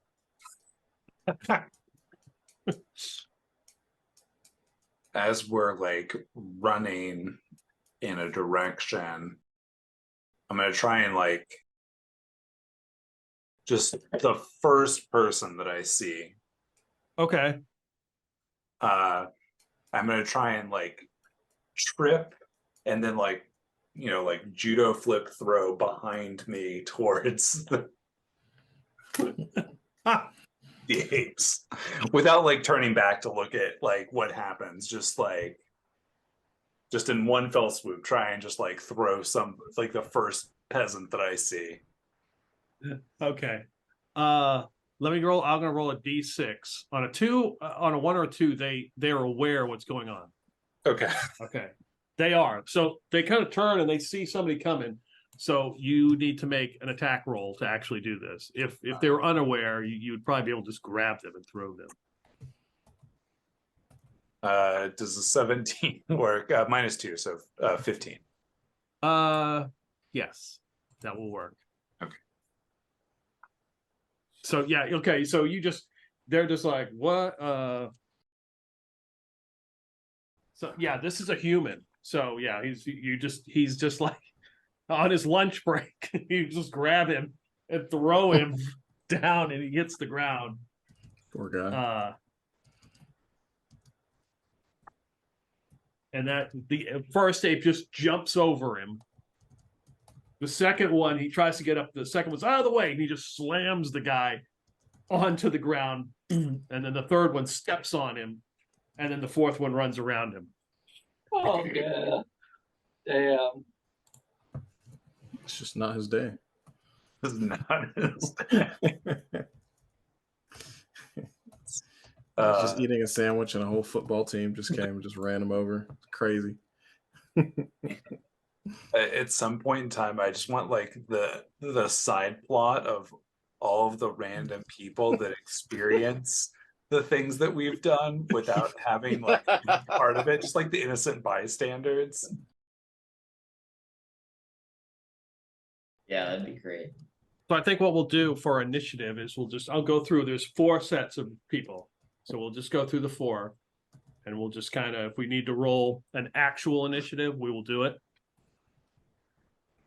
So we'll go to the last set, which is actually one person, Orion, as he breaks out of the group and the fog and everything, and you maybe take a moment to admire the fact that this has actually worked, and look around, and then you see 3 apes come running after you. I didn't even think of the perfect solution here. 3 apes? Yeah, it was Jeez, randomly rolled. I feel special. Okay, is this the next day from when we started? Have we had a sleep or not? Or is this? Yeah, you had a sleep, Okay. and it is not the 21st because you can't turn into a bird just yet. Damn it! That was the solution. Well, yay. So Tamul, Clintock, Zofan, and who else is together? John Tor. John Tor. Okay. Okay, guys, we could try like running into a random house, and I could like try to close the door, like magically. Maybe. Oh. That seems awesome. I There's can a try to do that. concept. It'll at least buy some time. Yeah. Okay. So what Orion is going to be doing is he's looking for somebody's garden, something with a decent number of plants. Okay. I mean, we are supposedly heading in the botanical district, so it doesn't Yeah. have to be a garden. It can be, some green space with a decent amount of plants in it. I know what's coming. Okay. You've give seen them- this before. Give me a You guys D12. have seen this before. Give me a D12 roll. Each group. So Orion's his own group, and Basil Wilberforce is his own group, and Felix or Basil Bessex. So it's a D12 roll. That's the 9. 9. Okay. Do you want to roll Basil Bessex? Sure. That's So 6 from my shiny math rock. Oh. Hmm. 12 for Orion. And was in the other group, did somebody roll already or not? It's a per group roll, right? Right. Yeah. So Alex, you get to roll since D12? each of us got to roll with Yep. a different group. All right, I got my green one. Let's see what we got. That's gonna be a 4, good sir. Is that good or bad? You'll let us know. Who knows? I like the number 4, so hopefully it's good. Yeah. And Orion, what was your roll? Unfortunately, 12. Probably bad for him, but whatever. We'll see. Determines the number on the random table. So actually, that was the roll you needed. You actually run across a house, Orion, and that has a garden, because apes love vegetables, as you know, they are vegetarians. Okay. And you're just like running. Celery, You're as far running. as I can see. It's like, it's rare to find houses in this admin district, but you managed to find a house, a 2-story stone house, and there is a lush garden in the back as you are running towards it, and 3 apes are following you. You should know what spell is coming. He's gonna wait until they're actually, setting foot in the garden right? He goes tearing through the garden, waits until they're actually setting foot at it, and then casts Entangle on it. Okay, nice. Plants present in a 20-foot radius area within range bend and twist, entangling creatures inside the area.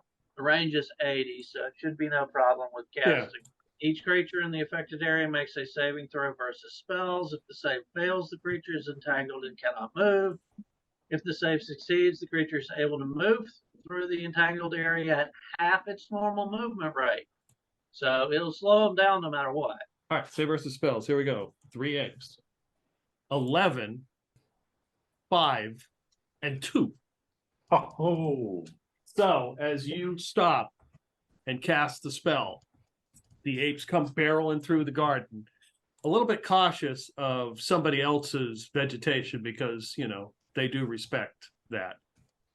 And as they kind of see you standing there, like, oh, this is an easy target. All the various plants start to grow up and grab onto them, and they look shocked at what has just happened. As it starts to, you know, the various plants start to grab onto them. They're like, what the hell? Shocked. And stunned. Nice. That will definitely delay them. Okay. Well, my next action, and you can tell me when whatever happens, is, you know, I'm going to be looking for I'm going to be listening for the sounds of pursuit for my other companions, and also looking for another opportunity to do this again. Okay.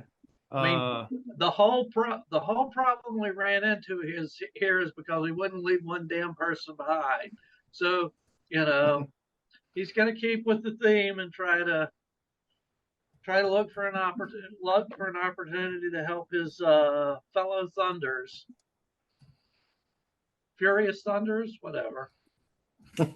Okay, so Thunders. we will go to Tamul, Clintock, and Jantor. As you're running, 6 apes are following you.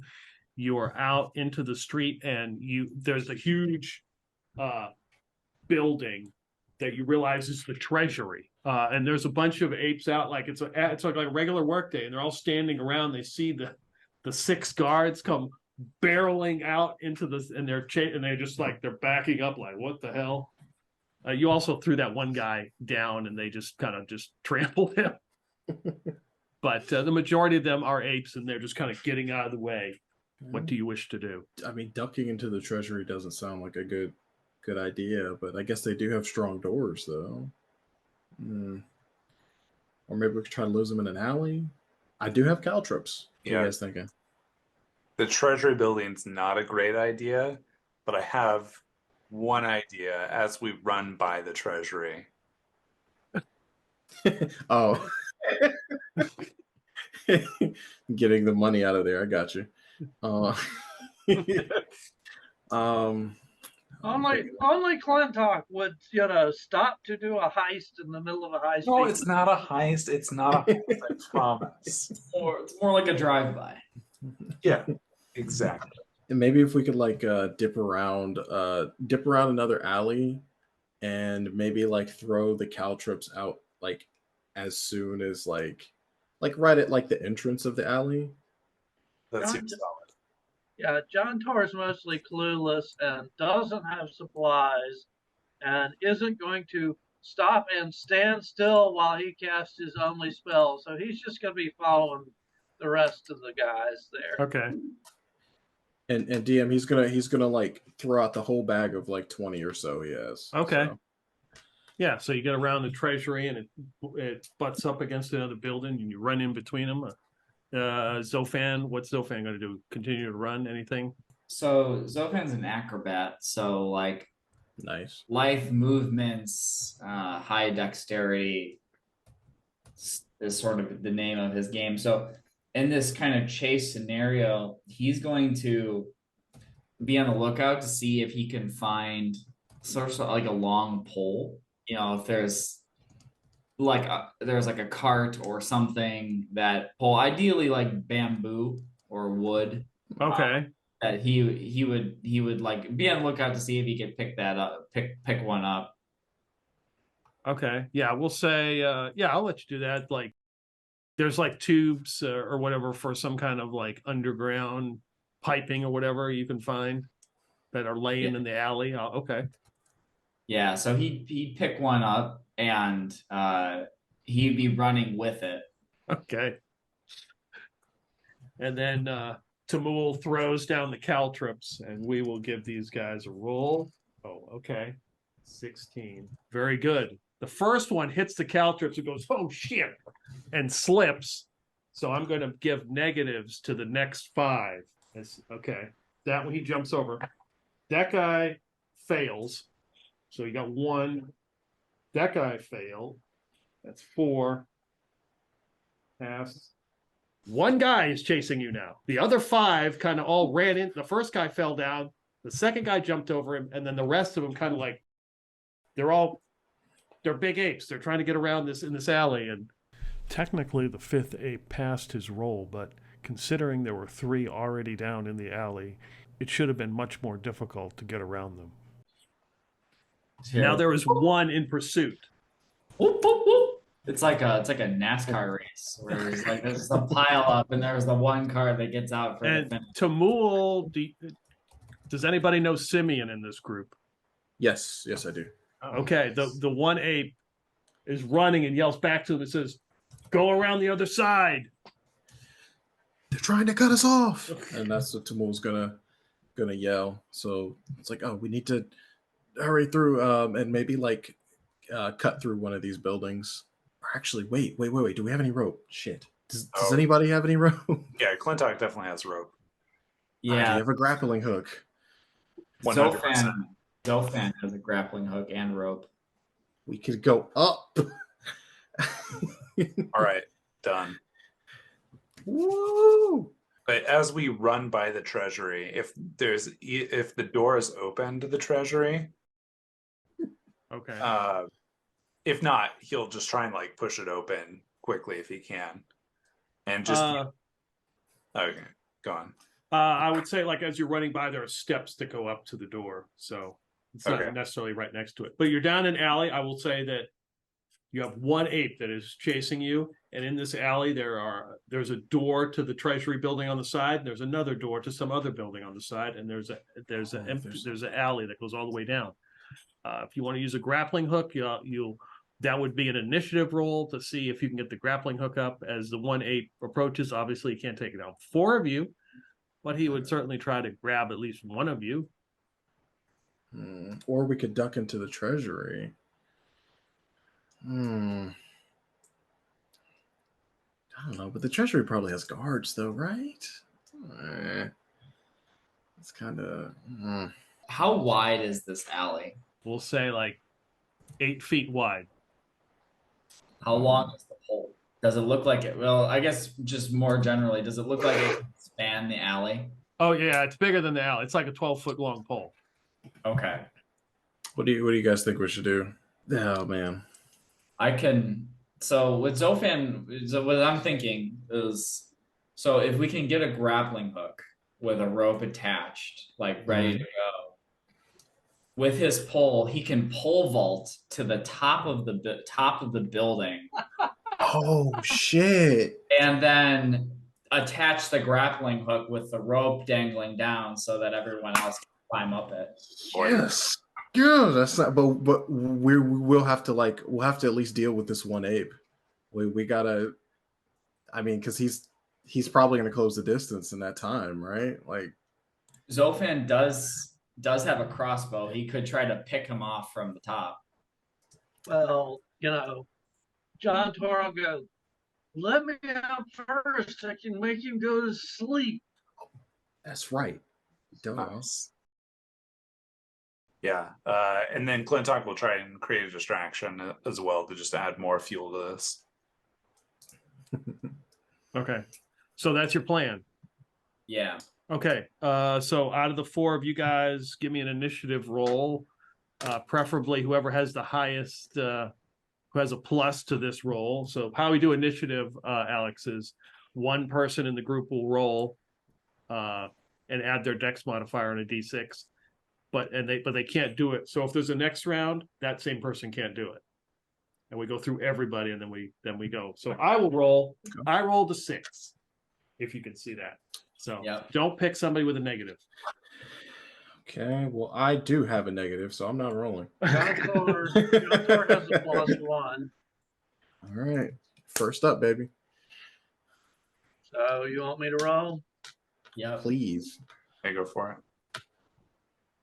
Drum roll, please. Yet. I'll use my hustle point there. 2 Okay. 2 + 1, 3 is not going to cut that. Come on, come on. That'll be a 5 or a 6. Damn it. So much for that hustle point. Okay. So the ape, as you guys are setting this up, he comes barreling down, and the rest of them are going around the other side. Apparently, he sees the 4 of you, and let's see. He grabs his sword and goes to hit you with like the butt of it. Basically, he's trying to knock you out. Who? So he is going to attempt to knock out. I hate to do it, the Zofan, because he sees him. He's like, he's up This the guy side. looks like he's taken a couple concussions in his life. Yeah. Let's see. That's going to be a 15 to hit. That's the number you needed. Okay. Well, more so, fan. 12 damage on the first one. Oh yeah, that knocks him out. Damn it. Boom! He knocks Zofan's off. Like, so you're at 0 now, right? 0, yeah. All right. He turns his attention because apes get 2 attacks, and he sees well, he's got to get the people that are worth the money. Oh no. The people that are wanted. He turns to Clintock. It goes after him. 20 to hit. No, 19. That hits. That hits. 6 damage. Okay, still up. Okay, so he turns and knocks the fan out. And then he clubs Clintock. All right, you're up. Well, I mean, it's already happened. So attempt to sleep the bastard. John Tor doesn't know, but Clintock can still make it up, and hopefully he will be well disposed and throw the rope down. Yeah, Clintock could manage that, no problem. Oh yeah, because Clintock, he's a thief. Yeah. Yes, he can get up that wall. Okay, so you're going to attempt to sleep him, Yep. correct? Correct. He watches you do this, and he just kind of like, not bad. Need to work on that. Too many hit dice. Correct. Ah, shit. Oh hell. So it means If he's got better at least than he's got at least more than 4 1 hit plus 1. dice, we're in a world of hurt anyway. Damn it. Karn is going to have to turn around and break out and save everybody.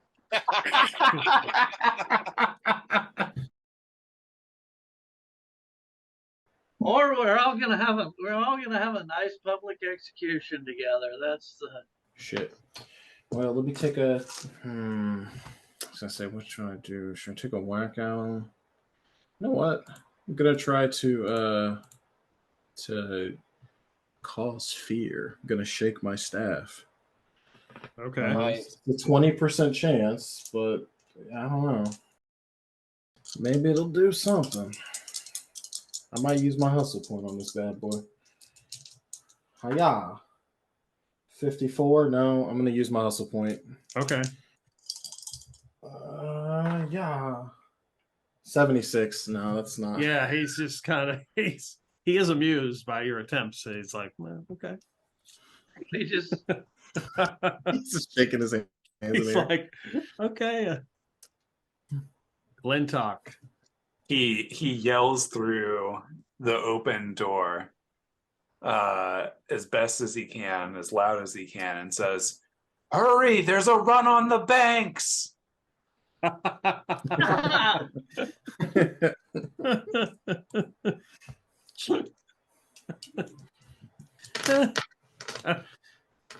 And then proceeds to try and scale the wall as quickly as he can. Okay. He's gonna try and put in action the plan. Maybe we Yeah. don't get much further, Okay. but Okay. that's Yeah. what he's trying to do. And with an 8, I scaled easily. Yeah. So yeah, there's a door right there. It's a little it's not fully open. It's open. You yell into the side door and you just scale the side of this wall, and he's just looking up. Okay. All right. So we will leave that action there. We'll go to Basil Wilberforce, who's being chased by 1/8. All right. Point of order that I have a question about. All right. One, does it look like he's gaining on me, keeping up with me, or falling behind? He's definitely gonna. He will probably gain. That's a good question. I think over time, he would probably gain on you. You would guess that he's probably, after a while, would probably catch you. Just the fact that he knows where he's running and you don't. But let me put it this way: as you're running and you turn, you realize you're running right back to the tavern, and there's a bunch of people standing outside, like ready to go back in. And in the back of the building, you can see the fog rising up above the tavern. Yeah. My earlier thought, if like Clintock was in the right headspace, he would have just stayed in the fog cloud and waited until everyone else ran off. Okay. But that was not what happened. So, well, I was trying to figure out if he's running faster than me or not, because my encumbrance goes down now that I threw the bag of caltrops. Okay. But if the backpack doesn't hold anything, does a healing potion or a potion of BSP really count against your encumbrance? Or no, it's not. No, you're not thinking if I ditch this, I could outrun him. Yeah, kind of what I was thinking. No, I will tell you, you don't have to ditch that to outrun. No, you probably figure like after a couple, you probably could. You could easily keep him at a distance for like a couple minutes, but after that, he probably has the endurance to catch you. That's what I would say. I'm running back and I realize I'm looking at the tavern. Yeah. How tall is the tavern? It is 2 stories. Do I see any apes outside this tavern? They look. Yeah, but it's a mix. It's kind of a mixed crowd. Mostly apes, but it's kind of a mixed crowd. Any soldiers, I should say. Any of these soldiers that no, you don't see any soldiers. I go climbing up the tavern wall. Okay, give me go ahead, give me a roll. I should be able to make it. I say that. Oh yeah, I rolled an 8. 008. Yeah, easily. You kind of have to move a couple people out of the way, and they're just like, "What the hell's going on?" You just like right up the wall of the left turn Clyde Tavern. I'm sorry, that's not right turn Clyde. Yes, the right turn Clyde Tavern. Yes. I glance back behind me and see if this guy's able to climb as well as I am. He kind of pushes some of the people out of the way, and he yells at you in frustration. Give me an initiative roll. 5 + 1, 6. Okay. You see him. He puts his. He didn't have his sword out. He reaches in and pulls out this crossbow, but by the time he gets it out, you've already scaled it, and you're on the roof. Oh, I'm booking it. Is there another building nearby? I mean, you could run on the roof and jump to another building. Yeah, baby, yeah. You roll 9. Okay. Yeah, I'm gonna try to jump to another building. I'm out of here, man. We're gonna say it's a dex check, but you roll a -4 because it's a pretty far jump. Okay, so I've got to roll under 11. Well, I mean, I don't know how sure I am about this. I do have other options, but right, like, because if I fall, I'm going to take damage, right? I'm high enough to take damage. Yeah, you could fall and take damage. Yeah, Um, or you could run and jump across and like land on the ledge of a window. We'll say. which one's my better chance? Well, obviously, falling is not your better chance. I mean, you're exposed on the roof, right? Right. Okay. You got more than a 50-50 shot of jumping across to whatever this other building is, which I randomly rolled. Okay. And going in the window, we'll say. That building's a little bit taller. It's like 3 stories. So I need my low rolling dice. You do. All right. So I've got a 15 dex, but I've got a -4. So I've got to roll under 11. I can't see it. It got stuck in here and I can't see it. I'm trying to move it without changing it. 3. All right. You run across and propel yourself across to this other building that's 3 stories. There's a bunch of windows, and you grab it right onto the ledge. Can I pull myself in?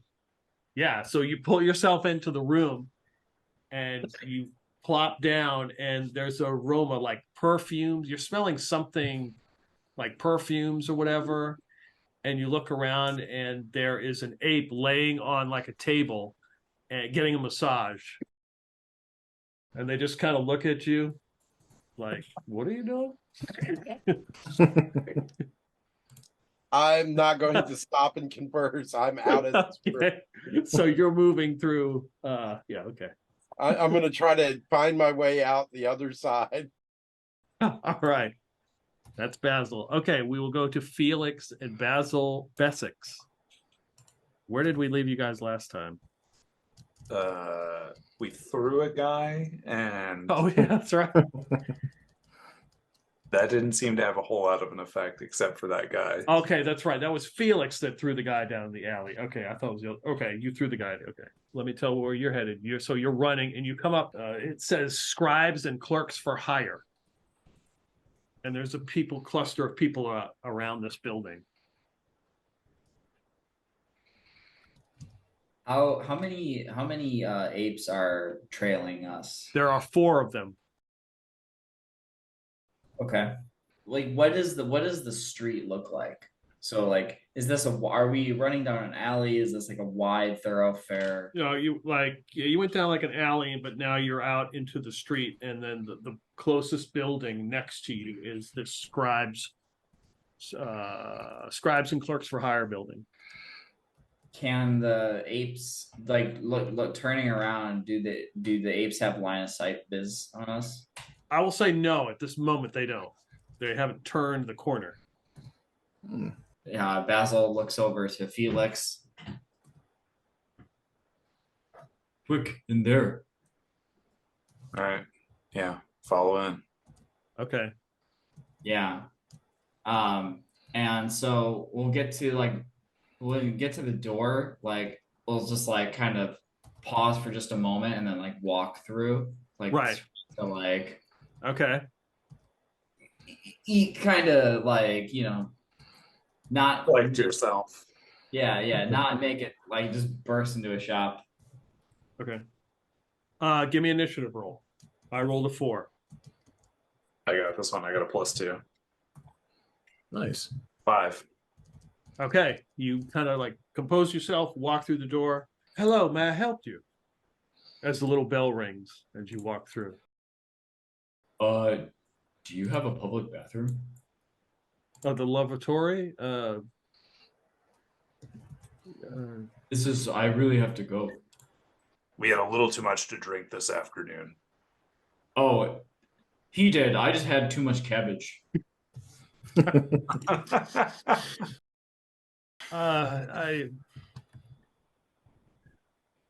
Well, there are public lavatories. I mean, but oh, please take pity on us. Oh yeah, I mean, and like Basil's gonna like start hopping around. Fine, yes. And he points you in a direction where the laboratory is, and he will run there. You run down the hall. There's a couple offices or whatever, and one clearly marked lavatory. Yeah. Felix will do the same, but in a slightly slower pace.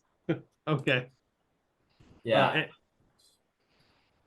Uh, In a very like thankful gesture, like bow and say, "Oh, thank you so much. This has been great. I promise I'll buy something when I'm done." Yeah, the guy just kind of looks at you and like, oh, and you can see he's like taking pity because of the of the condition that Felix is in. He's been burned twice. He's got a horrible scar. It's like, oh, okay, yes. All right. So you guys enter the laboratory. Yeah, he's just gonna grab a stall and sit there. Okay. Is there a window of any sort in the lavatory? Yes, there has to be because you got to vent that thing, right? There's a Is small. Is it big enough for a person to get out of? Yeah. I mean, probably not an 8, but one of you guys could probably get out of it. All right, I'll meet you outside. Are you sure? We could just lay low for a little bit. Yeah. Well, I'll get it open and ready to go in the event that we need to escape. Okay. So, all right. You got a rope tied off. It's about a 15-foot drop to the ground. If you open the window and look down, it's a drop because you went up some steps, so it's kind of, and it leads to, you see the back end of another building. So yeah, so you're in the laboratory. Yeah. Nice. Okay, we go back to Orion, who has successfully stopped 3 apes who are entangled at a house. Where are you going next? Again, I'm listening for sounds of pursuit, and if I hear them, I will try to join with my compatriots and help them. All right. If I don't hear them, I'm going to probably just head for the botanical district. I don't have a decent, not like I can do a search grid on a city I don't know. Okay, give me a d6 roll. We roll the 1? Yep, roll 1. Okay, roll another d6. 2. So, you do hear some yelling and shouting. As you are looking, you're in this garden next to this house, and you step around the corner as the 3 apes that you have entangled are like, pull out their swords and they start, regretfully hacking away at the wonderful vegetation that's been grown. You turn around and you see, looks like 3 or 4 apes come running by you. And there's like this large building, and they're saying, they're around, go, cut them off. Crap, no vegetation anywhere. I mean, here it was pretty obvious. I would say if you wanted to try that spell, I would say that you could probably catch maybe 2 of them with the entangle, because there's probably grass and sort of vegetation around. It's not like an alley where it's like paved. No, right? let's do the bard thing instead. Okay. I'm going to duck out of sight, so that it isn't obvious where it's coming from. And since I know Simeon, yep. I'm going to attempt to imitate an ape accent and go, "No, they doubled back. Turn around." And then run like hell in the other direction. All right. Roll 2d6, add your charisma. Nice. Let's hope this works. Yeah. 10 total. Okay. You hear them like, whoa, back to the tavern, move. And they start running. They start hauling ass back to the tavern. Okay. So I am going to wait a beat until I figure they're, at least half a block away, and then head the way they were heading. Very good. All right, back to the let's see. Zofan has been knocked out. Clintock climbed up the wall. Tamul and John Tor just kind of standing there. Like, yeah. And we roll initiative. All right. Oh, I rolled it last time, so I rolled a 4. I got a -1. I can roll because I got a +1. Please roll. I got a 4. All right. Tie goes to you guys. You're up first. Nice. I'll drop the rope and etc. down. Okay. I'll like put the grappling hook around something I can fix it to. And Yeah. Okay. I'm fine with that. Yeah. Okay. Seeing that, John Tor's like, oh no! Just hauling ass as best he can up the rope. Okay. So I will say grabbing onto the rope, if you make a dex roll, I will say you could get all the way to the top. If you don't need to make the dex roll. But if you fail, you're going to be on the ground. You don't need to make a dex roll. You'll have climbed like halfway up. But remember, there's 2 of you. If that makes sense. I mean, he's pretty much close to panicking, so he's probably just going to be trying to do his all to get the hell out of there. Actually, this would be a great time to split up. Now that I think about it. Yeah. So. So yes, Yeah. he succeeds on a dex roll and makes it to the top. Okay, yeah, you just scramble up, and then he's looking around. He sees Tamul. What's Tamul doing? He's gonna be like, yeah, they're going up that way, and he's just gonna kind of back away, just be like, bloop, and then go into the. Well, yeah, he's gonna go head into the treasury or the. Oh, so you're gonna go right to that door? Go into that, yeah, right into that door. Trying to shut it behind him, and hopefully to magically close it. I guess I'll have to do that next round, though. No, you can go through the door and you're gonna magically close the door. I want to try to magically close the door. Okay, go for it. I have it's a 30. I'm gonna put you in the dice jail pretty soon. Both of you. All right, finally a good roll for tonight. 12. You close the door and cast your spell, and the door locks, and you turn around, and there's 4 apes in here in tunics, and they've got stacks of papers, and one has a ledger, and puts his glasses down. He just kind of looks at you like, "What the hell are you doing?" He's gonna say in Simeon, somebody threw a chamber pot out there. I was trying to get away. It's disgusting. It almost hit me. Is that what all the ruckus was about? No, I think they're pursuing some people out there too. Oh. Maybe some thieves or something. Oh gosh, we don't need any more of that. And there isn't a run on the banks either.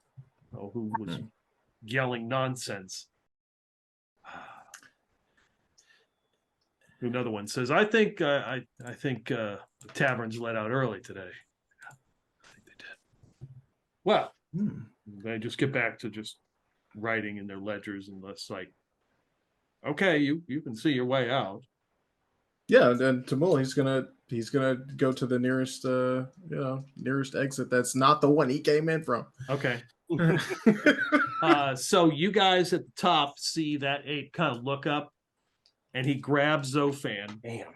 And he starts backing up. He's watching you guys, and he's yelling, asking where his backup is. I don't have actions to do anything this round. Basil Wilberforce, you exit the room. You exit the room where the massage is going on, and close the door. And you're in a long hallway where there's a bunch of doors. And somebody there's an ape that kind of sticks his head out the room, and it's like, "What the hell's going on?" Closes the door. I adjust my cloak and brush myself off. Okay. And look around. Do I see anybody else in this hallway? No, nobody else is in this hallway. I'm gonna start looking for an exit. I need to get out of here. Okay. I need to get out of here and maybe find a trash bin. Okay. Are you moving silently or anything like that? Or are you just walking At the moment, I am not trying to move silently. I'm trying to get out of here without drawing attention to myself. So I'm not stomping my feet. I'm not exactly running, but I'm walking very quickly, looking for an exit. Okay. So yeah, as you're kind of walking and the door opens and an elven woman kind of sticks her head out and looks at you and she says, Madam Felicia will be very upset if you're leaving without paying. Well, I haven't gotten any services yet. Well, I mean, I've got 30 minutes. And what does that cost me? Kind of looks just a couple gold. Oh yeah, I got that. All right. Oh yeah. Oh no! In the middle of a heated chase, BW checks himself into a whorehouse. Oh no! Sorry, massage parlor. That's a perfect cover. They're gonna have his like face in the thing, and he's just gonna beating on his and they're just gonna run right past him. Boom. Yes. It's perfect actually. Yeah, that's what I was thinking. How Basil's kind of wishing he ran into a massage parlor.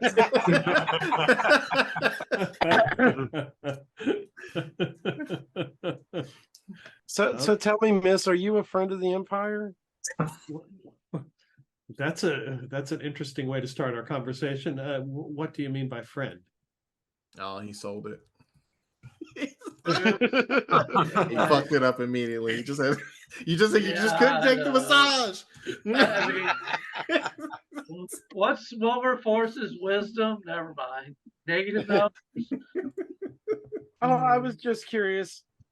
I ran into some people around the corner. They were, they were talking a lot of mad shit about the Empire and the apes and the government. They really didn't like them. Right before I came here, actually. It's been on my mind.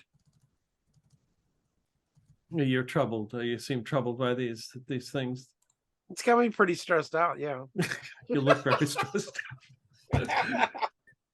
Oh, no. Whoa, you have all these knots.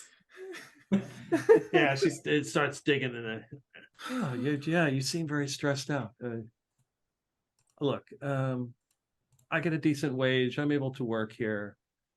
I have to put up with, I hear a lot of things, of course, as one does in my profession. Let's just say that I do what I can. I mean, I'm not a big fan, but my accommodations and I've been able to support my family because of the Ape Empire, so I can't speak too ill of them. Oh, okay. Yeah, that's cool. That's cool. And he's just like points the direction. Oh, when was the last time you bathed? Oh my God. Oh, it's been a while. I've been traveling. I came here unexpectedly. If you've got a bath, I can use it. Yeah, yes. There you go. And she's like, let me get some hot water. Just right there's like a little tub. She's like, I'll get some hot water. And okay, well, Perfect. I'll pay for the extra. Oh, I will. No problem. Make sure there's lots of suds. She's like, okay, and I'll be right back. Let me fetch some hot water, and she leaves.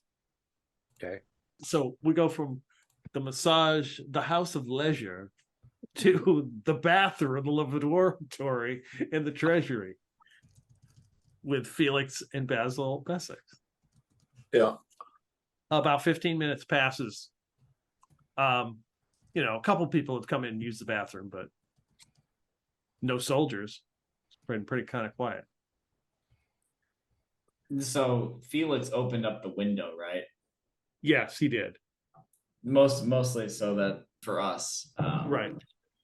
Yes. Have we heard any sort of like any commotion from outside the window, like people running past or orders being shouted? Give me a D6 roll. It's a 5. No, you haven't heard anything. If Felix wants to roll, that's fine. Yeah, I'll try. 6. No, you haven't really heard anything. It's been actually strangely quiet. Once there's no one in the bathroom for a moment besides us, I will attempt to peek my head out the window and check and see if there's just like, somebody waiting for us to drop out. No, there's a couple Like butts up to another building, but it's not really an alley. It's more like a walkway. That's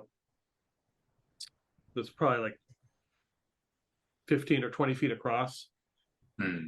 And there's a couple people like walking by. It just looks like a regular street people are walking by. Well, they haven't surrounded the building, so maybe we can just leave. I think that makes sense. One of us can maybe walk to the front and see if there's anyone in the shop or outside the front. And if there are, then we can just run back here. You know, thought we got everything. I did say I was going to buy something, so let me go scout. Good luck. What does this place even sell? Basically, you scribes and clerks. So you hire them to do work. As you peek your head out and you look down the hallway, there's the guy that you met and a couple like patrons maybe in there, and some people are filling out paperwork. But you look out the windows to the outside, you don't see any ape soldiers. Right. I'm really sorry about your bathroom. You've been waiting all night to say that. Yes. He says, oh no, yes, not a problem. Is your friend okay? No, he too much cabbage. Too much cabbage. I'll give you, I feel bad. I don't need a scribe for anything, but it's here, just take this, and he slides a gold piece to him. Oh, okay. Well, just forget we were ever here, please, for the love of God, if you can forget that mess. Okay. And before he leaves, he grabs you up. He's like, how bad is it really? I would wait a little bit, but if you can find a mage, that might be more helpful, or maybe a cleric. A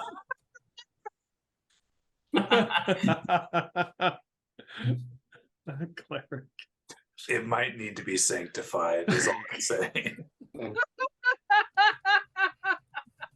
It's been desecrated. He's like, okay. But for your own sake, let it air out for about half an hour. Open the window. Okay. All right. And he just, you see him, he goes over and rips off a piece of paper and he writes something down in Simeon, and he kind of, he walks over down to where that door is, and he, places it on there. Up down. And then he walks past you and he's like, well, I hope your friend's okay. And then somebody says, is there any trouble? No, we're fine. We're fine, Linus. Just you just need to check out the lavatory in about 30 minutes. Don't worry. Oh, I okay, missed okay. something. Where is Basil Bessex? He's still in there. Oh Lord.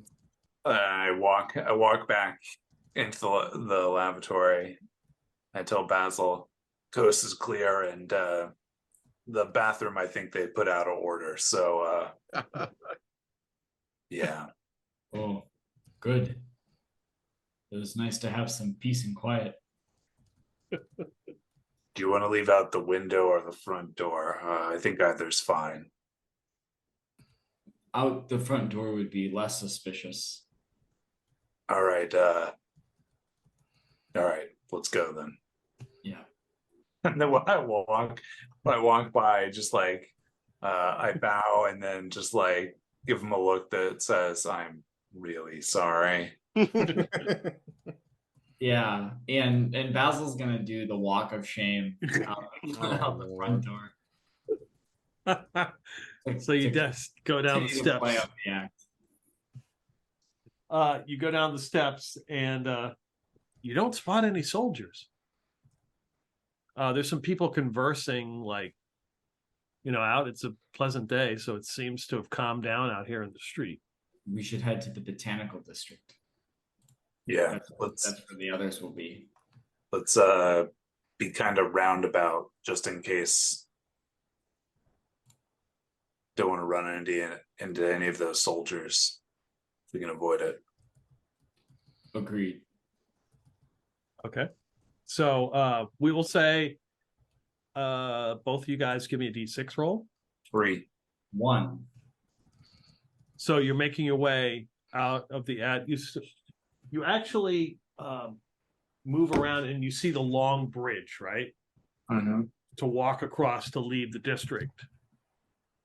And you spot there's like 4 soldiers standing at the bridge. And you notice one of them kind of looking in your direction. As you guys are walking, you're in a crowd of people. It's not like by yourself. Like there's a crowd of people walking. But one of them is kind of like looking, definitely takes notice of you guys like headed in that direction.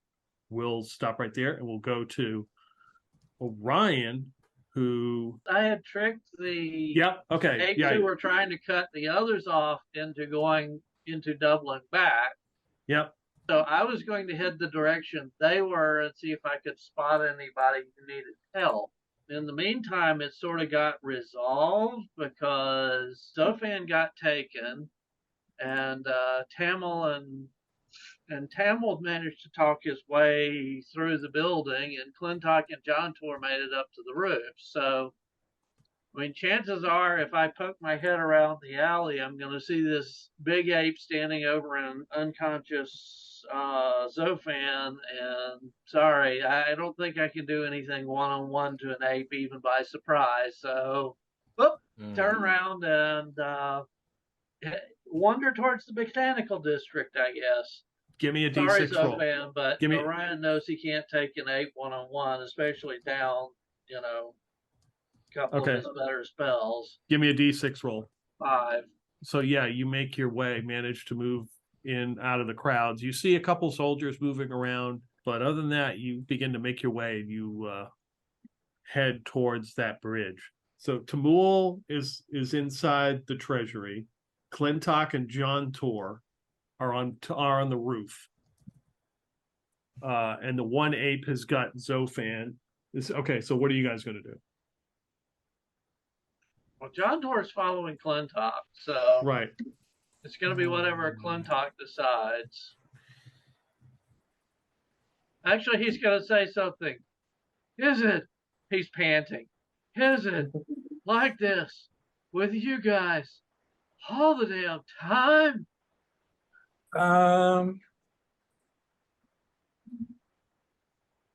Mostly. Damn, I'm going to find Crumwaller. I don't care what he pays me anymore. It was easier. While they're having that little conversation, Tamul's going to try to like double back around, and see if like poke his head around and see if like Zofan's still there. Okay, so you make your way through a couple offices.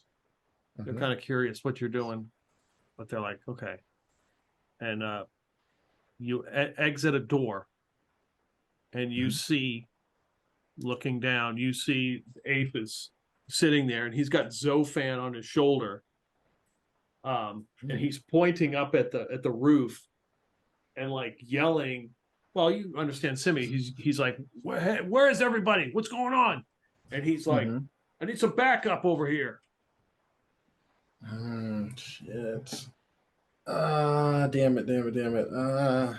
Nah, he's not gonna draw attention to himself, and he's gonna see if he's gonna like put Zofan down, and also he's going to like kind of like pull some papers out of his bag and make himself look like he's kind of like going through these papers and stuff. Like he's like a scholar. He's gonna make it seem like he's doing scholar shit, or maybe he's one of the bureaucrats that works in the place, maybe on a lunch break or something. Okay. Clintock is going to take his rope and grappling hook and try something that may completely fail.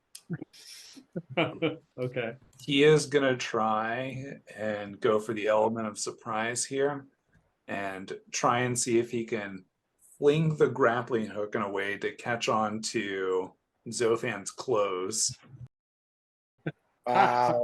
and attempt to. If he can manage that, he's gonna do that, and then he's gonna try to attempt to hoist him up the wall. Okay. Hmm. If Okay.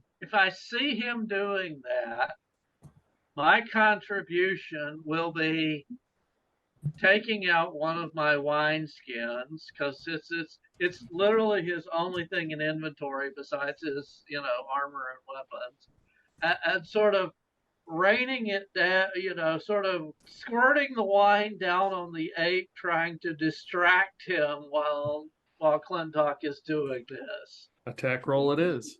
Okay, for me, trying to No, wine. attack roll. No, the wine. You can do the wine. That's fine. For Clintock, the attack roll. Okay, I'm gonna burn my hustle point for the Okay. Okay. an 18. +1, so 19. Well, let's see. What's Zophan's armor class? I think it's 15. 15, yeah. And you really don't have. Do you have a dex bonus?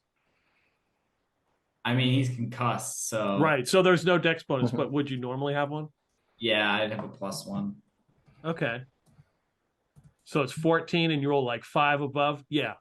Yeah. You throw the grappling hook and it catches onto something, whatever it is. Like a And- shuriken, hopefully. Yeah. Okay. Yeah, I think so. He's wearing like clothes over his leather armor, but since it's sewn of all these different patches, I'd say that like I think that it would catch in like one of the seams between the color patches. All right. You got a hold of him. All right, and with that, I'm just gonna attempt to like yank as hard as I can to like pull him free from. I caught a big one. Get the net. Give me a strength roll. Roll under your strength. I'm gonna yell at Jean Tor, help! Okay, I've only got a 12 strength, but I will attempt to. Now that I'll drop the wine skin and try to help him Okay. yank the rope up. All right. So John Tor first, roll under your strength. I got a 11 under 13.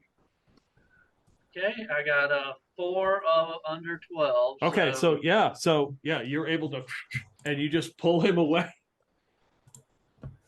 2. So Zophan, you wake up, and as you wake up, you slam into the side of the building, of the treasury building. You take 2 damage, but you are on this hook, hanging in the air. So he went down. He had 0 damage, or he had 0 health. Right. So does he like wake up at 1 HP, and then like slam the building, and then go get knocked out again?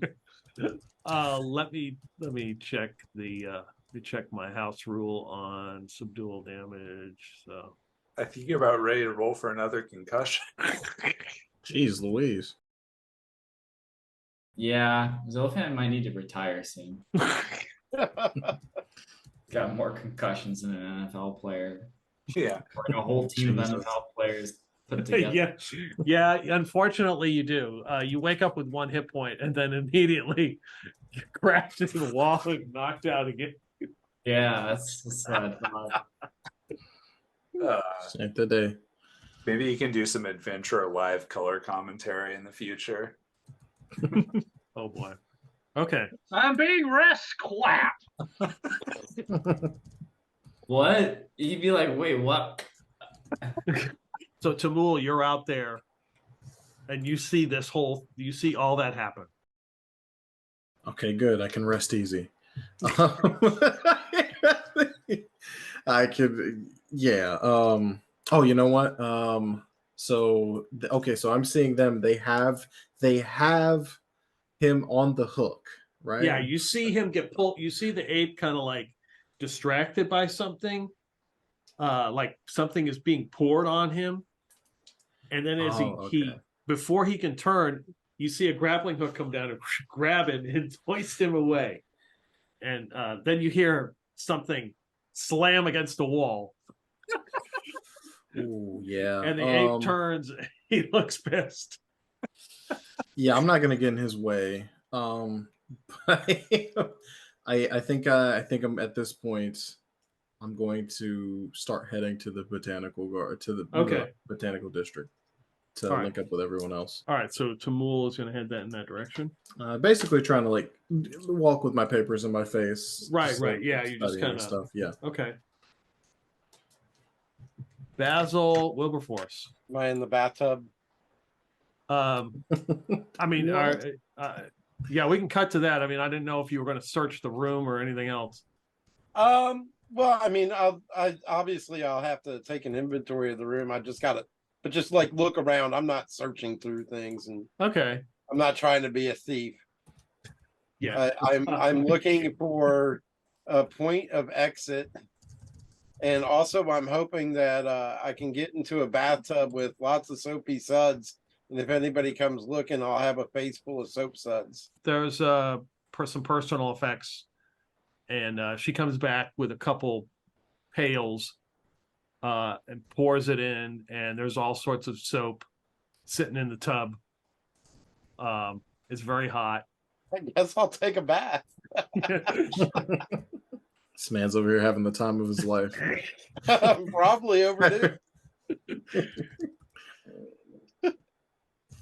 I wondering why I didn't start taking baths sooner if this is what they could be like.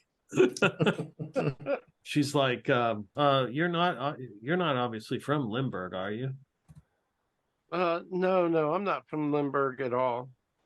I'm new to town. I just got here. Oh, really? Yeah. So most of my clients, are you on a ship or something? Because most of them don't. You don't see like my typical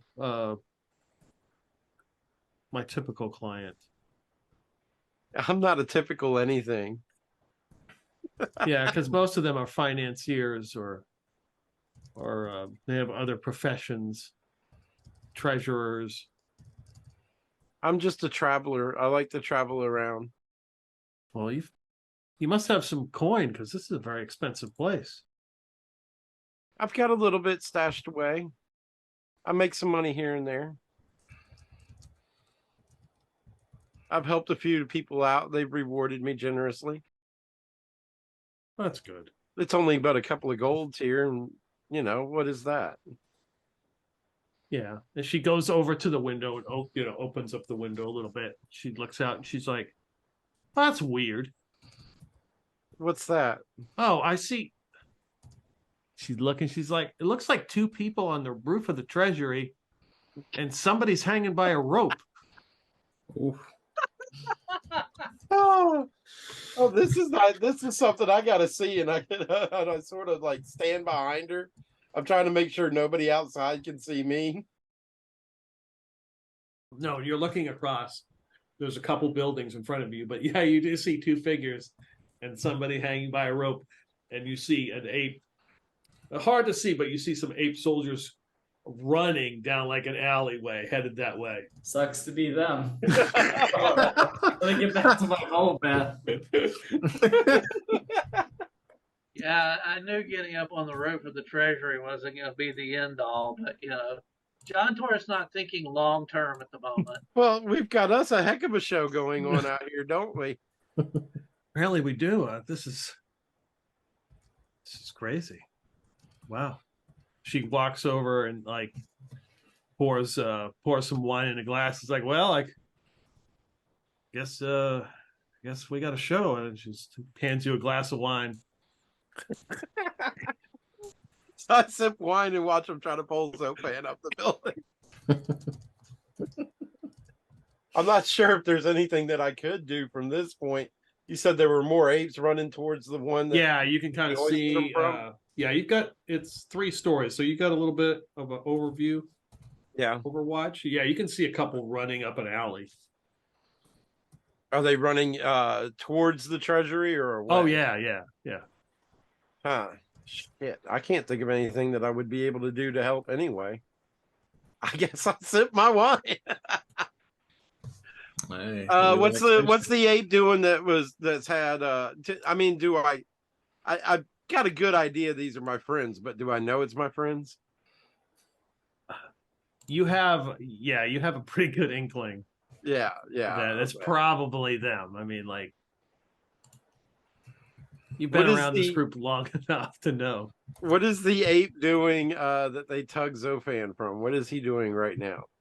He's looks like he's just barking orders, like telling people what to do. That's off the supervisor. That's what we did. I guess I'm gonna I'm gonna keep sipping my wine, dry off, and get dressed because I'm sure not going to do anything in soap sets and watch what's going on out here and try to see if there's some course of action that I can take that can help. Okay, so you're gonna head that way. Oh, I'm gonna keep watching. Okay, I'm going to keep watching and wait and see as things develop so I can find some way to possibly help. okay, gotcha. All right, sounds good. Yeah, I can't think of anything that I could do right now that wouldn't Yeah. just get me in trouble and not aid anything in any way at all. We go to Felix and Basil. So it sounds like an ape had spotted you as you were crossing the bridge, about to cross the bridge with some other people. Did he take? Does it look like he took? Is it possible to tell whether he took notice and one, like either Basil or Felix, like more keenly, or if it was like kind of just his interest was generally Just you two. And how big of a crowd is the crowd that we're in? Probably 15, 20 people. You want to just try and take a run for it? I mean, what are our options? Turn around? I think we should just keep going. All right. If he starts to get close enough, if he's by himself, want to try and clothesline him? Yeah. All right. I can turn invisible too. Even better. Half invisible clothesline. I'll be the table. Okay. Yeah. So I guess we'll continue to walk, as if we are just two everyday normal guys. Yeah. Just two walking. cool dudes. So yeah, that guy seems to have spotted you, like he's watching you, and then as you walk in the crowd, he's moving people away. Just to, he looks like he's he's looking like he's trying to approach you as he's like moving through the crowd. Yeah, we're just stay the course. Yeah. Like we got places to be. We don't have time for this.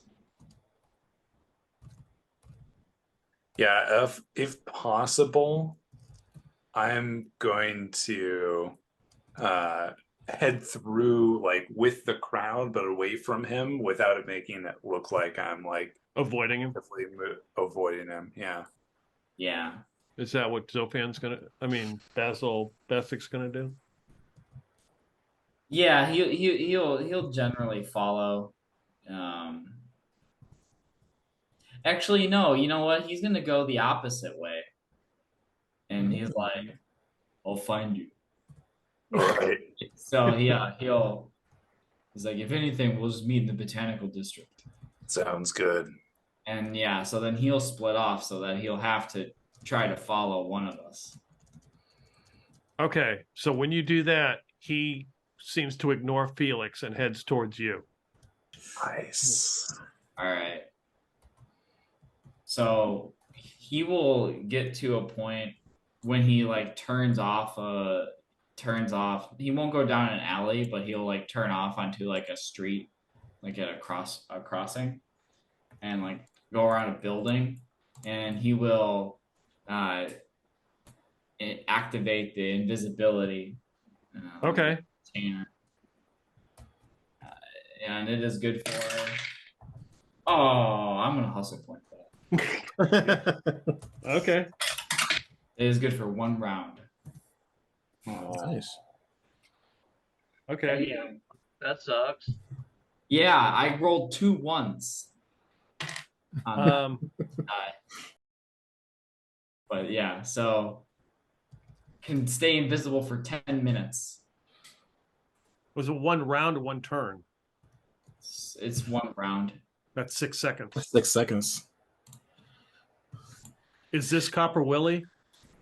No, this is his Cloak? I mean, his armor? Yeah. I thought I have it written down 1d8 rounds.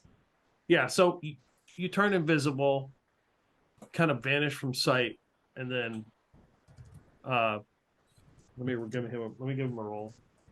But he's on your ass. You see him, he turns around and he is just following you. He seems to have picked you up, like as you like join another crowd, and he just kind of like spots you again. Shit. I will try to do the same thing again. This time, like Basil still has Copper Willie because Zofan gave it to him. Oh yeah, you do. That's right. Zofan gave it to him because Zofan wasn't planning on coming to Lindbergh because he was going to get knocked out. So he was at least right in that regard. So Basil currently has Copper Willie. So he will then again find another building and rub the stomach. I also have this written down at rounds. Right, yeah. But this is 5 rounds. Okay, so that's like 30 seconds. So you just kind of vanish from sight again. Yeah. And okay, I'm gonna roll a d6. So I roll a 1. He has spotted you. Okay, it's a 6. No.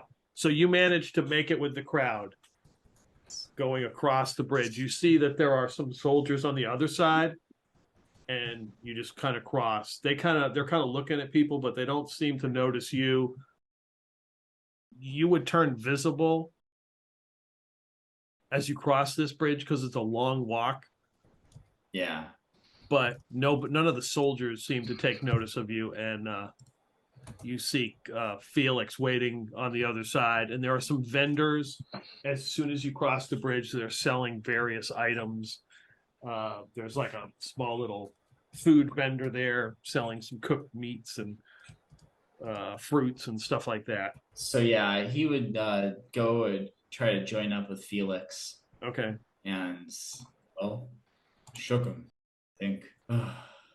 Do we have a sense of what the building we're looking? He just said meet me in the botanical district, but we don't like know what we're looking for, right? Yeah. Right. Yeah, that's Vegas shit. I figure we're looking for our companions and that some of them will find the right place to go. So I would say once you cross the bridge, there are signs that point in that direction. So you would see a sign that says Botanical District pointing like pretty much straight ahead as you pass like some admin buildings. And there's like right now you're in the between the craft district and part of the admin district. But if you move straight ahead, you will run into the Botanical District. Keep moving in that direction. Okay. If there are shops where one can purchase fancy like a fancy hat or something, maybe those like a fez. I think Basil would stop to get one otherwise. Felix realizes he should probably have a scarf of some sort to wrap around his face if possible. That's probably what gave them away. Give me a D10 roll. 1. So yeah, there's a couple vendors, but basically there's a smith's shop, and give me another D10 roll. 7. And a miller. Really no obvious clothing places unless you move into the craft district or you continue straight. Gotcha. So yeah, then it'll just keep going. Gotcha. All right, so you guys are hopefully on your way out of trouble. So we go back. So Orion is making his way there as well, correct? Yep. Yeah, you come up to the bridge and you notice that like there are some guards and they're just kind of like spot checking people, but you're able to just kind of walk through the crowd. They don't seem to stop you or bother you. There's one kind of like wandering around away from the group, kind of looks lost, like he'd been looking for somebody. And you make it across. And in the distance, you spot Felix and Basil Besix as they're kind of stopping and checking out some of the vendors. Like, well, of course, I said there's cooked meat, so Basil Besix probably has bought some. Oh yeah. He would have stopped and gotten Lamb on a stick. ram I on love the it. stick. Yeah. Sure, those aren't ramrods. I will slowly approach them in a semi-roundabout manner, watching for guards, etc., etc. Yeah, you're able to approach them. Fancy meeting you here. Seen any of the rest of the crew? Not yet. We had some trouble, but we managed to make it. It's kind of looking around. We managed to make it through and shake off any unwanted attention. Yeah. I lost my 3, but man, we're going all out. I hope the others made it okay or make it okay. Yeah. Who knows? There were a lot of them. So yeah, you guys are making your way, get together. Tamul, you're headed that way too, right? Yes. Mm-hmm. You're walking that way, and like some of the apes are again at the bridge watching everybody that goes by. They kind of like see you and just like, because you're not on a wanted poster, and you just kind of make your way holding up your books, and the apes kind of you go by, and you start to smell the sweet aroma of ramrods, and somebody selling fruits, and of course there's got to be somebody selling cabbage, and Cabbage. and there's a couple of vendors, and you're like, wait a second, I know that's the guy with the big arm. That's Yeah. Basil. So yeah, Tamul, he is going to slowly make his way over there, pull out his little coin pouch for the vendor, and put down some, be like, 2 ramrod kebabs. Sure, buddy. Yeah, there you go. And now he's dual wielding kebabs. Okay. He's a formidable sight. And then he'll kind of make his way over to Basil and Felix. Felix. Okay. Wait, we have 2 Basils? What is Yeah. going on? Yes. Basil. Yes. It's the same character generator, also just reuses the same name. So. Yes.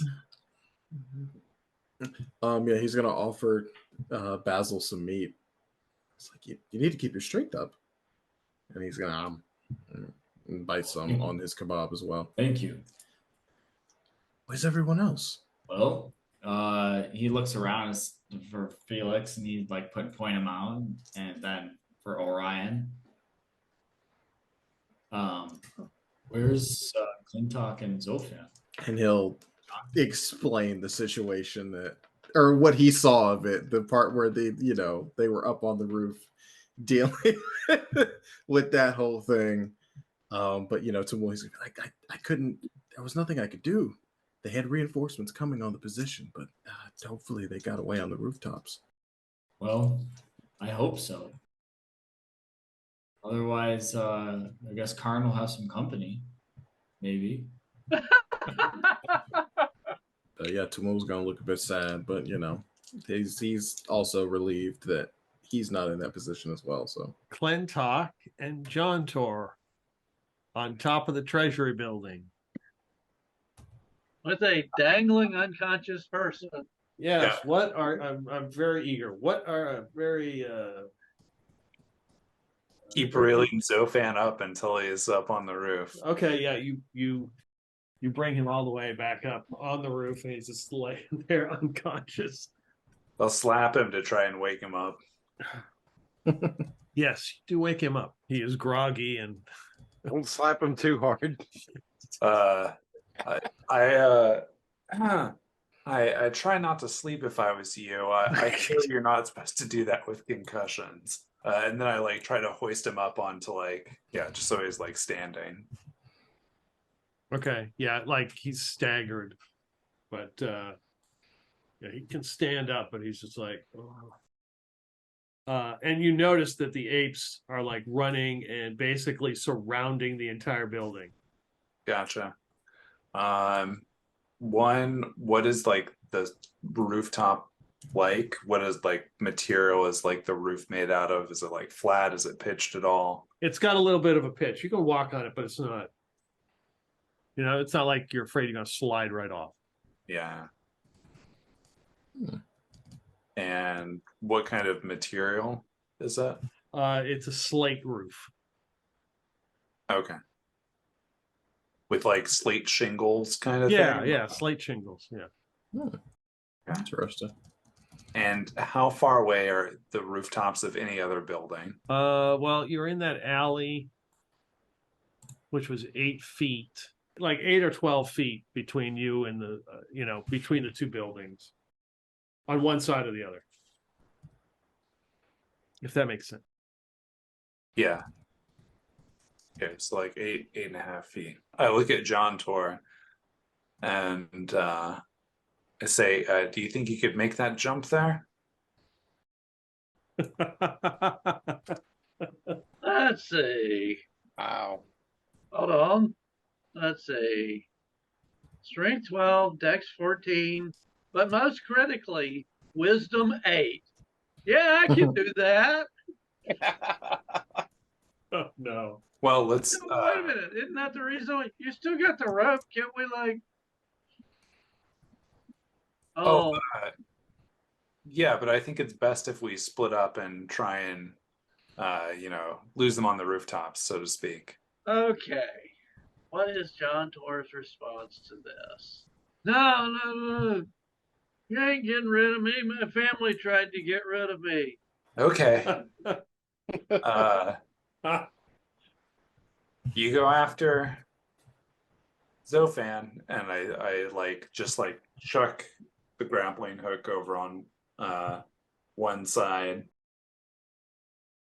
and try and get the latch onto something. Okay. And then I'm gonna spend just a moment to try and pry up a shingle from one of just from the roof, and then chuck it off the roof from the side that we're not going to try and go down. So like the slightest distraction, if they're like trying to pay attention to like something falling. Yeah.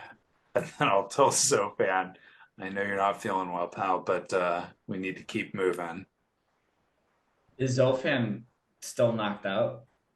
You're awake, but like you're suffering the -4 concussion again. I Where? put the rope in his hand when I do that. It's like, don't worry about what's going on. Just get the shit. Keep going. So he grabs the rope. Okay, so you've thrown the rope. It grabbed onto the other building, and you're gonna like Slam do into this another wall. number, like climb across. In theory, that's the idea. All right. If Zofan is so, and somebody you'd have to tie the other end off, right? Yeah, well, right now Clintock is just kind of like bracing Holding. against it. Yeah. Okay. So Zofan makes a dex roll and let's see, whatever your dex score is. But you got a good dex. Well, I'm gonna use my tightrope walking. Yeah, there you go. Nice. Because that's actually a thing my class does. So yeah. Acrobats can walk along tightropes and ledges up to half their normal movement rate. Rolls required every 60 feet. Failure indicates that you fall. It's pretty What's the worst straightforward. that could happen? We'll see how this goes. May the dice gods have pity on you. It's a 75 is the number I need to get under. It's a 16. Yeah, even in your concussed state, you managed to move across there quite nimbly. It looks like some of the soldiers have crossbows that are going to take shots at you. Oh no! But the way you're moving, and they're like, "What the?" They don't even have a chance. Yeah, I imagine that like he is swaying, but like it leans into the sway of the rope. Nice. So it just kind of works out. I just look at John Tor and I say, you next. So did John Tor have any clue that the guys with the crossbows were down there? I would say you would have a clue about that. Yeah. Fuck. I can't do what he did. I'll be a sitting duck the whole way across. John Torres going to instead back up, get a run up, and try to just straight up jump across. You're gonna make a dex roll. You got to roll under your dex. If you do not, that is a long drop. Well, long enough, I should say, in your case, could kill the character. And one since you did the distraction, one guy will get a shot if you do pass, but it will be he will have a negative to hit. Okay, well, I mean, like I said, wisdom 8, just enough wisdom not to, slowly cross and be a damn pincushion by the time he gets halfway, but not enough to, actually sit down and maybe, give up and hope that people realize that he isn't. All right, rolled an 8. That is under my dex. Okay, very good. All right, so At the noticing that John Tor is going to try and make a leap across, Felix is going to try and jump with him at the same time to just have multiple targets in the air kind of situation. Okay, so go ahead, give me a dex roll. That's under. Okay, so 2 people jump across. And I'm holding onto the rope in one hand so that it's right. So I'm going to say I'm going to roll a d6. On a 1 or a 2, they'll shoot at John Tor. On a 4, 3 to 6, they shoot at. Okay, so they're going for Clintock. They realize it's him. So he's got a crossbow. It's one guy shooting. Now, granted, he gets 2 shots. He gets 2 attacks. Yeah. But he's at a -4 to hit you. Got it. Okay. Even with a crossbow? Yes, they have repeating crossbows. Oh, okay. Nice. That's a 0. And the next roll is a 1. So he just fires. It's just like, and you both jump across. You're on the next roof. I look at the other 2 and say, we're not out of the woods yet. Just like, and all the soldiers are running to cover the next building. Yeah. Keep going. Like, we're just going to see is like how far we can make this until we run into some different circumstances. Right, and look for opportunities along the way, Yeah. You're on top of this building. It's more flat, and you run up. At the very end is like a stairwell, fire escape, right? And at the very top is one of those small buildings where you can like enter the building. Got it. And that's the building across from us, or the building? That's the building that you're on. Across from you is probably like 12 feet away is kind of like this large, like shrine almost. It's octagonal, and it's got like an ape stand, like a big picture of an ape. It would be more, the jump would be more, or whatever would be up higher, you'd be going this way. Well, you want to try for some deception? What are you thinking? Wow. Yeah. If I I can throw the see- grappling hook across, make it look like we may have crossed over. They're probably not over here yet. They'll see the road, and maybe they'll storm the other building. Give us a chance. Sure. It's worth a shot. All right, so you're gonna throw the grappling hook across. Yeah. All right, so you throw it across, and it hooks onto this, whatever this. It's almost like maybe a shrine, or like the top of a building that has a dome, and then it has like a large ape on top of it. So you hook the grappling hook onto there. All right. And then like find something to like tie it off on to make it look like it's nice and tight. Yeah, I would say you can do that. Yep. And then start heading down the stairs. At the very end, or are you going to go inside the building, or at the very end and climb down? I think inside the building. Yeah. There's always a chance that there's going to be somebody coming from the other side that would just spot us again, and then we're just screwed. True. At least that's my thought. I don't know what you guys think. Yeah, No, that I'm sounds. following you. The Zophan's probably, oh, what? Yeah. Do they have food here? Probably so, fan. I'm tired. I'm. Do you have a bed? I'm tired. I want to go to bed. Oh, you can't go to sleep yet. Okay, give me a D12 roll. 3.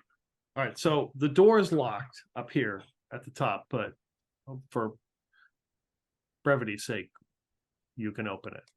You know, you've opened. It's not very complicated to unlock it. Use a dagger or something, pop it open. Yeah. And some steps lead down. You can see it's a staircase, like almost in the middle of the building that goes all the way down to the bottom. And there are 3 floors, and you can stop at each floor and go in if you wish, or you can go all the way to the bottom. If I explain that correctly. Yeah. What kind of building does this look? Residential or businesses? No. It's technically part of the town hall. Oh, gotcha. As I go down the stairs to like the first level of stuff, Right. I'll look on the walls to see if there are any wanted posters.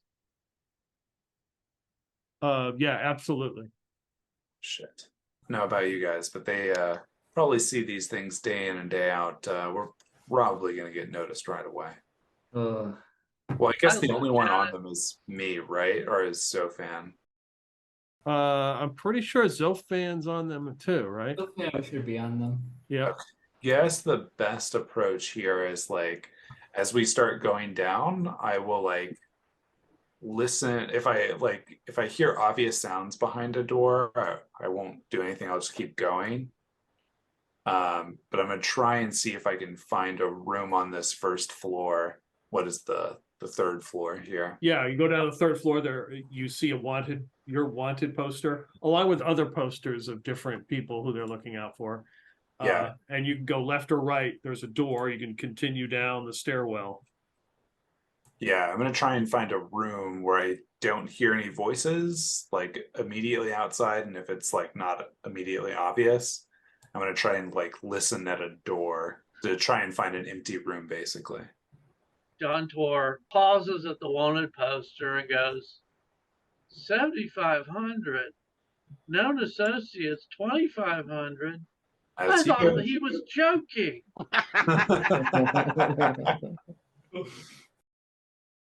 What did you guys do? Started a rebellion? Maybe? Question mark.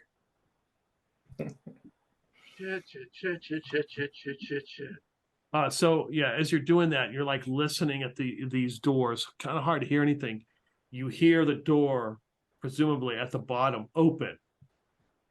Some yelling. You hear somebody talk actually in common. They're like, what's the meaning of this? And they're like, out of our way, there's somebody on the roof now, get inside. And you hear soldiers, which sound like, start running up these stairs. All right. If I can find a room that sounds like there's nobody in it, like if I can't hear like loud conversation, especially if it appears to like maybe look like a supply closet or like not a big room, then just like trying to go in like the first one of those doors. So basically your options are door 1 or door 2. Door 2. Okay, you go in door 2. Boom, open the door. There's a bunch of chairs in here and somebody's talking. And you open the door and they all kind of stop. Everybody turns around and looks at you. Are you here for the redistricting? Yes, of course. I am sorry, we're running a little bit late. Yes. Have a seat, right? They're of course the chairs up front aren't taken. Sit right up front here. I never like to sit up front at these things. Oh. Okay. The person running this is not an ape. You can see that it's a crowd of various species. Maybe there's an ape in this group, but there's. Oh, okay. Suit yourself. Zolfan's just gonna like go, like assuming that like they're like kind of these chairs are in a row. Yeah. and they're like kind of in a grid, and there's some sort of stage or area where there's presentations. He will like sit on the floor off to the grid, so like not any of the chairs that are taken, but like kind of off to the side. Yeah, and the guy's like, "Oh, okay, let us get back to thank you. Let's get us back to the rezoning of parcel 574 in the southwest corner of the Craft District." And he's talking about zoning laws and. Yeah. Just try to blend in as much as possible. Okay. Okay, yeah, they're Zofan. One of the people sitting there looks at Zofan. He's like, "Are you okay? You don't look well." I tripped and hit my head on the way here. Yeah. So he gets up and he comes over to you and kneels down. He's like, "Are you sure you're okay? We're in a safe space. So did these people?" And he kind of looks over at Clintock. Did these people do it to you? Have they beaten you up or something? No, it's just tripped. You seen some water or something? No, just sitting down is nice. Also, have you asked the residents about parcel 518? We're getting to that. We're getting to that. Okay, because I hear Zofan would occasionally pipe up, and whenever if they're talking about changing something from residential to commercial, they'll ask, "Have you asked the residents about that?" And if they're talking about going the other way, he'd be like, "Well, what about the small business owners?" They're all like, yeah. Yeah. Like, have you thought about being a committee member? Anything else you're going to do besides Zofan? You're just going to hang out in this little... Yeah. Either fall asleep or pass out. So the three of you can roll a d6. 3. 6. 20 minutes pass. And then someone is pounding at the door. Ape Empire, open up. And the committee member's like, wow, why are they just... And he's been reading, puts his glasses down. He's a human. And he starts to shuffle back to the door. Is there another way out of this road? Yes. Behind him, there's another door. Whoops. As he's shuffling towards there, Zofan will get up and he's like, yeah, he won't say anything. He'll just kind of look around and just kind of like stumble a little bit as he walks towards that door. I look at Clintock. I know who's concussed and who has a devious mind by now. So I look at Clintock and see what he's doing. Oh, Clintock is gonna wait a moment to see if Zofan gets called out. It's gonna just hold in place for a second. No, he does. He gets up and starts walking like past the lectern, and there's a door right there, and he's just kind of like, he heads up to the door, and the guy opens the door. As Zofan's at one end, the other guy opens the door, and he's like, "What's the meaning of this?" And if you kind of glance back, you hear the ape soldier say, "Look, have you seen any of these people on this poster?" And the guy's like, "I don't have my glasses. Hold on." It might work in our advantage. Just gonna roll with it. Okay. Are you following Zofan? Yeah, I'm just gonna go and follow Zofan at this point. Okay. Oh, John. Yeah, and like I said, John Tarno knows who the devious mind is and who the brain damaged one is. So he's following the devious mind. Okay. So you exit the door before before they know any better. So this is what we're going to do, because we'll play cat and mouse all night as you're inside this building and it's getting late. So you're going to pick a skill. Yeah. You're going to tell me what you're going to do, how you are getting out of the building without either being noticed or, and nobody can use the same skill. Obviously, Zofan is concussed and is going to have a hard time passing. So if you all pass, you all get out. If you all fail, you all get caught. No, we'll say 2 out of 3. There's some complication that we'll address later. 1 out of 3, someone gets caught, and then obviously, if you all fail, you all get caught. So because we could do this, Yeah. Right. but you've done a good job, and so think of something. Use a skill. You can't use the same one. You've all used your hustle points. Yeah. Yeah. Clintock just says every man for himself, and the first chance he gets, he's just gonna scale right outside just gonna go like right down a wall. Okay.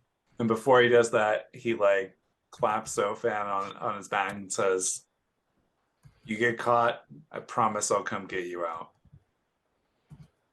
And then he turns to John Tor and says, "It was nice meeting you. Maybe.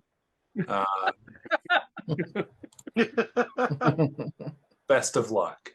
And he flips him a gold piece and says, "Don't say I never gave you anything." Okay. So what skill? I mean, I know you have specific thief skills. Yeah, it's but I will. It is going to be an ability score roll under. Okay. Dex. Okay, so you're going to use Dex. Go for it. 3 under 13. Okay, so yeah, you scale the building, sufficiently passing, avoiding any Empire detection, and make your way back to across the bridge and meet up with the rest of the group. Nice. All right, Jean Tor and Zofan. I know your wisdom's your dump stat, so I'll go. Zofan will go for wisdom. So normally, what I would do is an acrobat skill here, and just jump out the window and do a tumble. As you do. But so he's gonna do that, but he's gonna use the wisdom skill because he's not knowing when to start tumbling. So that he doesn't get another concussion. Hopefully not. How far is the drop? Mine is 8. No, yeah, it's you're not going to die if you fail. So, well, because he doesn't suffer any damage if it's 10 feet. Okay, that's fine. So, it could be you could have got down to the second floor or whatever and climbed out whatever. What would you know? That is a pass, even when concussed. Wow. Right. Okay, so you have managed to get out. That is a 2 on the die, and I had to beat 6. So the worst that can happen is a complication if John Tor fails. So, seeing that, the guys who can actually climb did their thing, I'm going to first set up a distraction and then head for a different exit. And the distraction I'm going to try to set up is we've got this, large internal stairwell that goes down 3 floors. Mm-hmm. So I'm just trying to find something heavy, a table, a decent sized chair, a bookcase, there's a tome of all the redistricting laws and edicts that you can have to throw over. Probably they'd be delighted that you did it. Okay. Yeah, so basically I'm going to just set in my mind, set it as a toss and then run, which, I'm hoping is a dex or equivalent because that's my best stat. Got to use, you can't use dex or intelligence. Wisdom. Oh, I'm sorry, wisdom. Dex or wisdom. For your shove, maybe? Okay, considering he's sprinting, maybe I can use con. That's a decent one. Yeah. All right.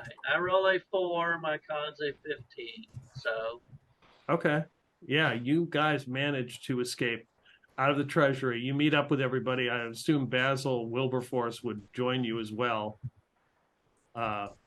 After he- his luxurious He'd bath. probably like try to rent a cab. He'd ask the girl, do they have cabs A around? rickshaw. You get a rickshaw taken.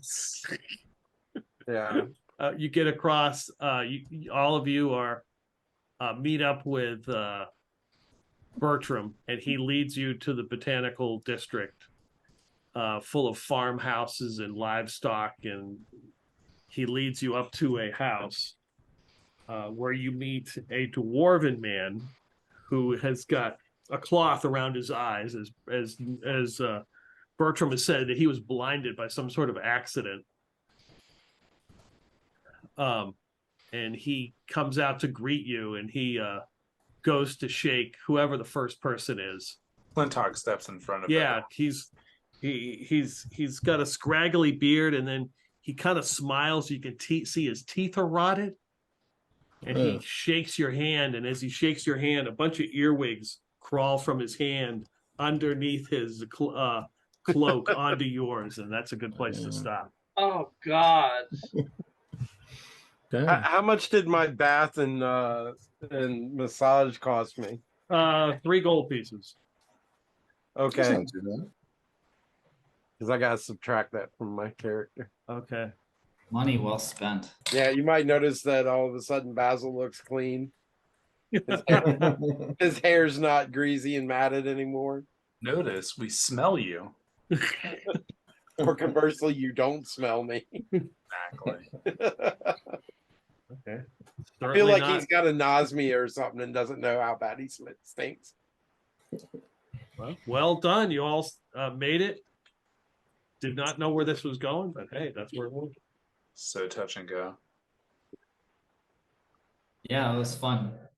I liked the kind of the different chase scenes and like how it was kind of split up. Yeah, not what I planned, but that's the best part. Wow. And we all managed, Yeah. even though it looked like really touch and yeah. go for Felix and John Tor and Zofan there for a bit. I'm just glad Zofan didn't fall off the tightrope. Yeah, I was afraid of that. Oh, Yeah. Yeah, I was sure Zofan was done. When you set the rope up, I'm like, oh, he like specifically can go across tight ropes. This is perfect. It's like it was a perfect opportunity for it. So Hell yeah. I thought about shooting arrows at the group of apes from up in the window, but I was like, man, this girl will probably start screaming and give away my location, and now I'm trapped in this building. I'm not gonna get that bath that I wanted. Yeah.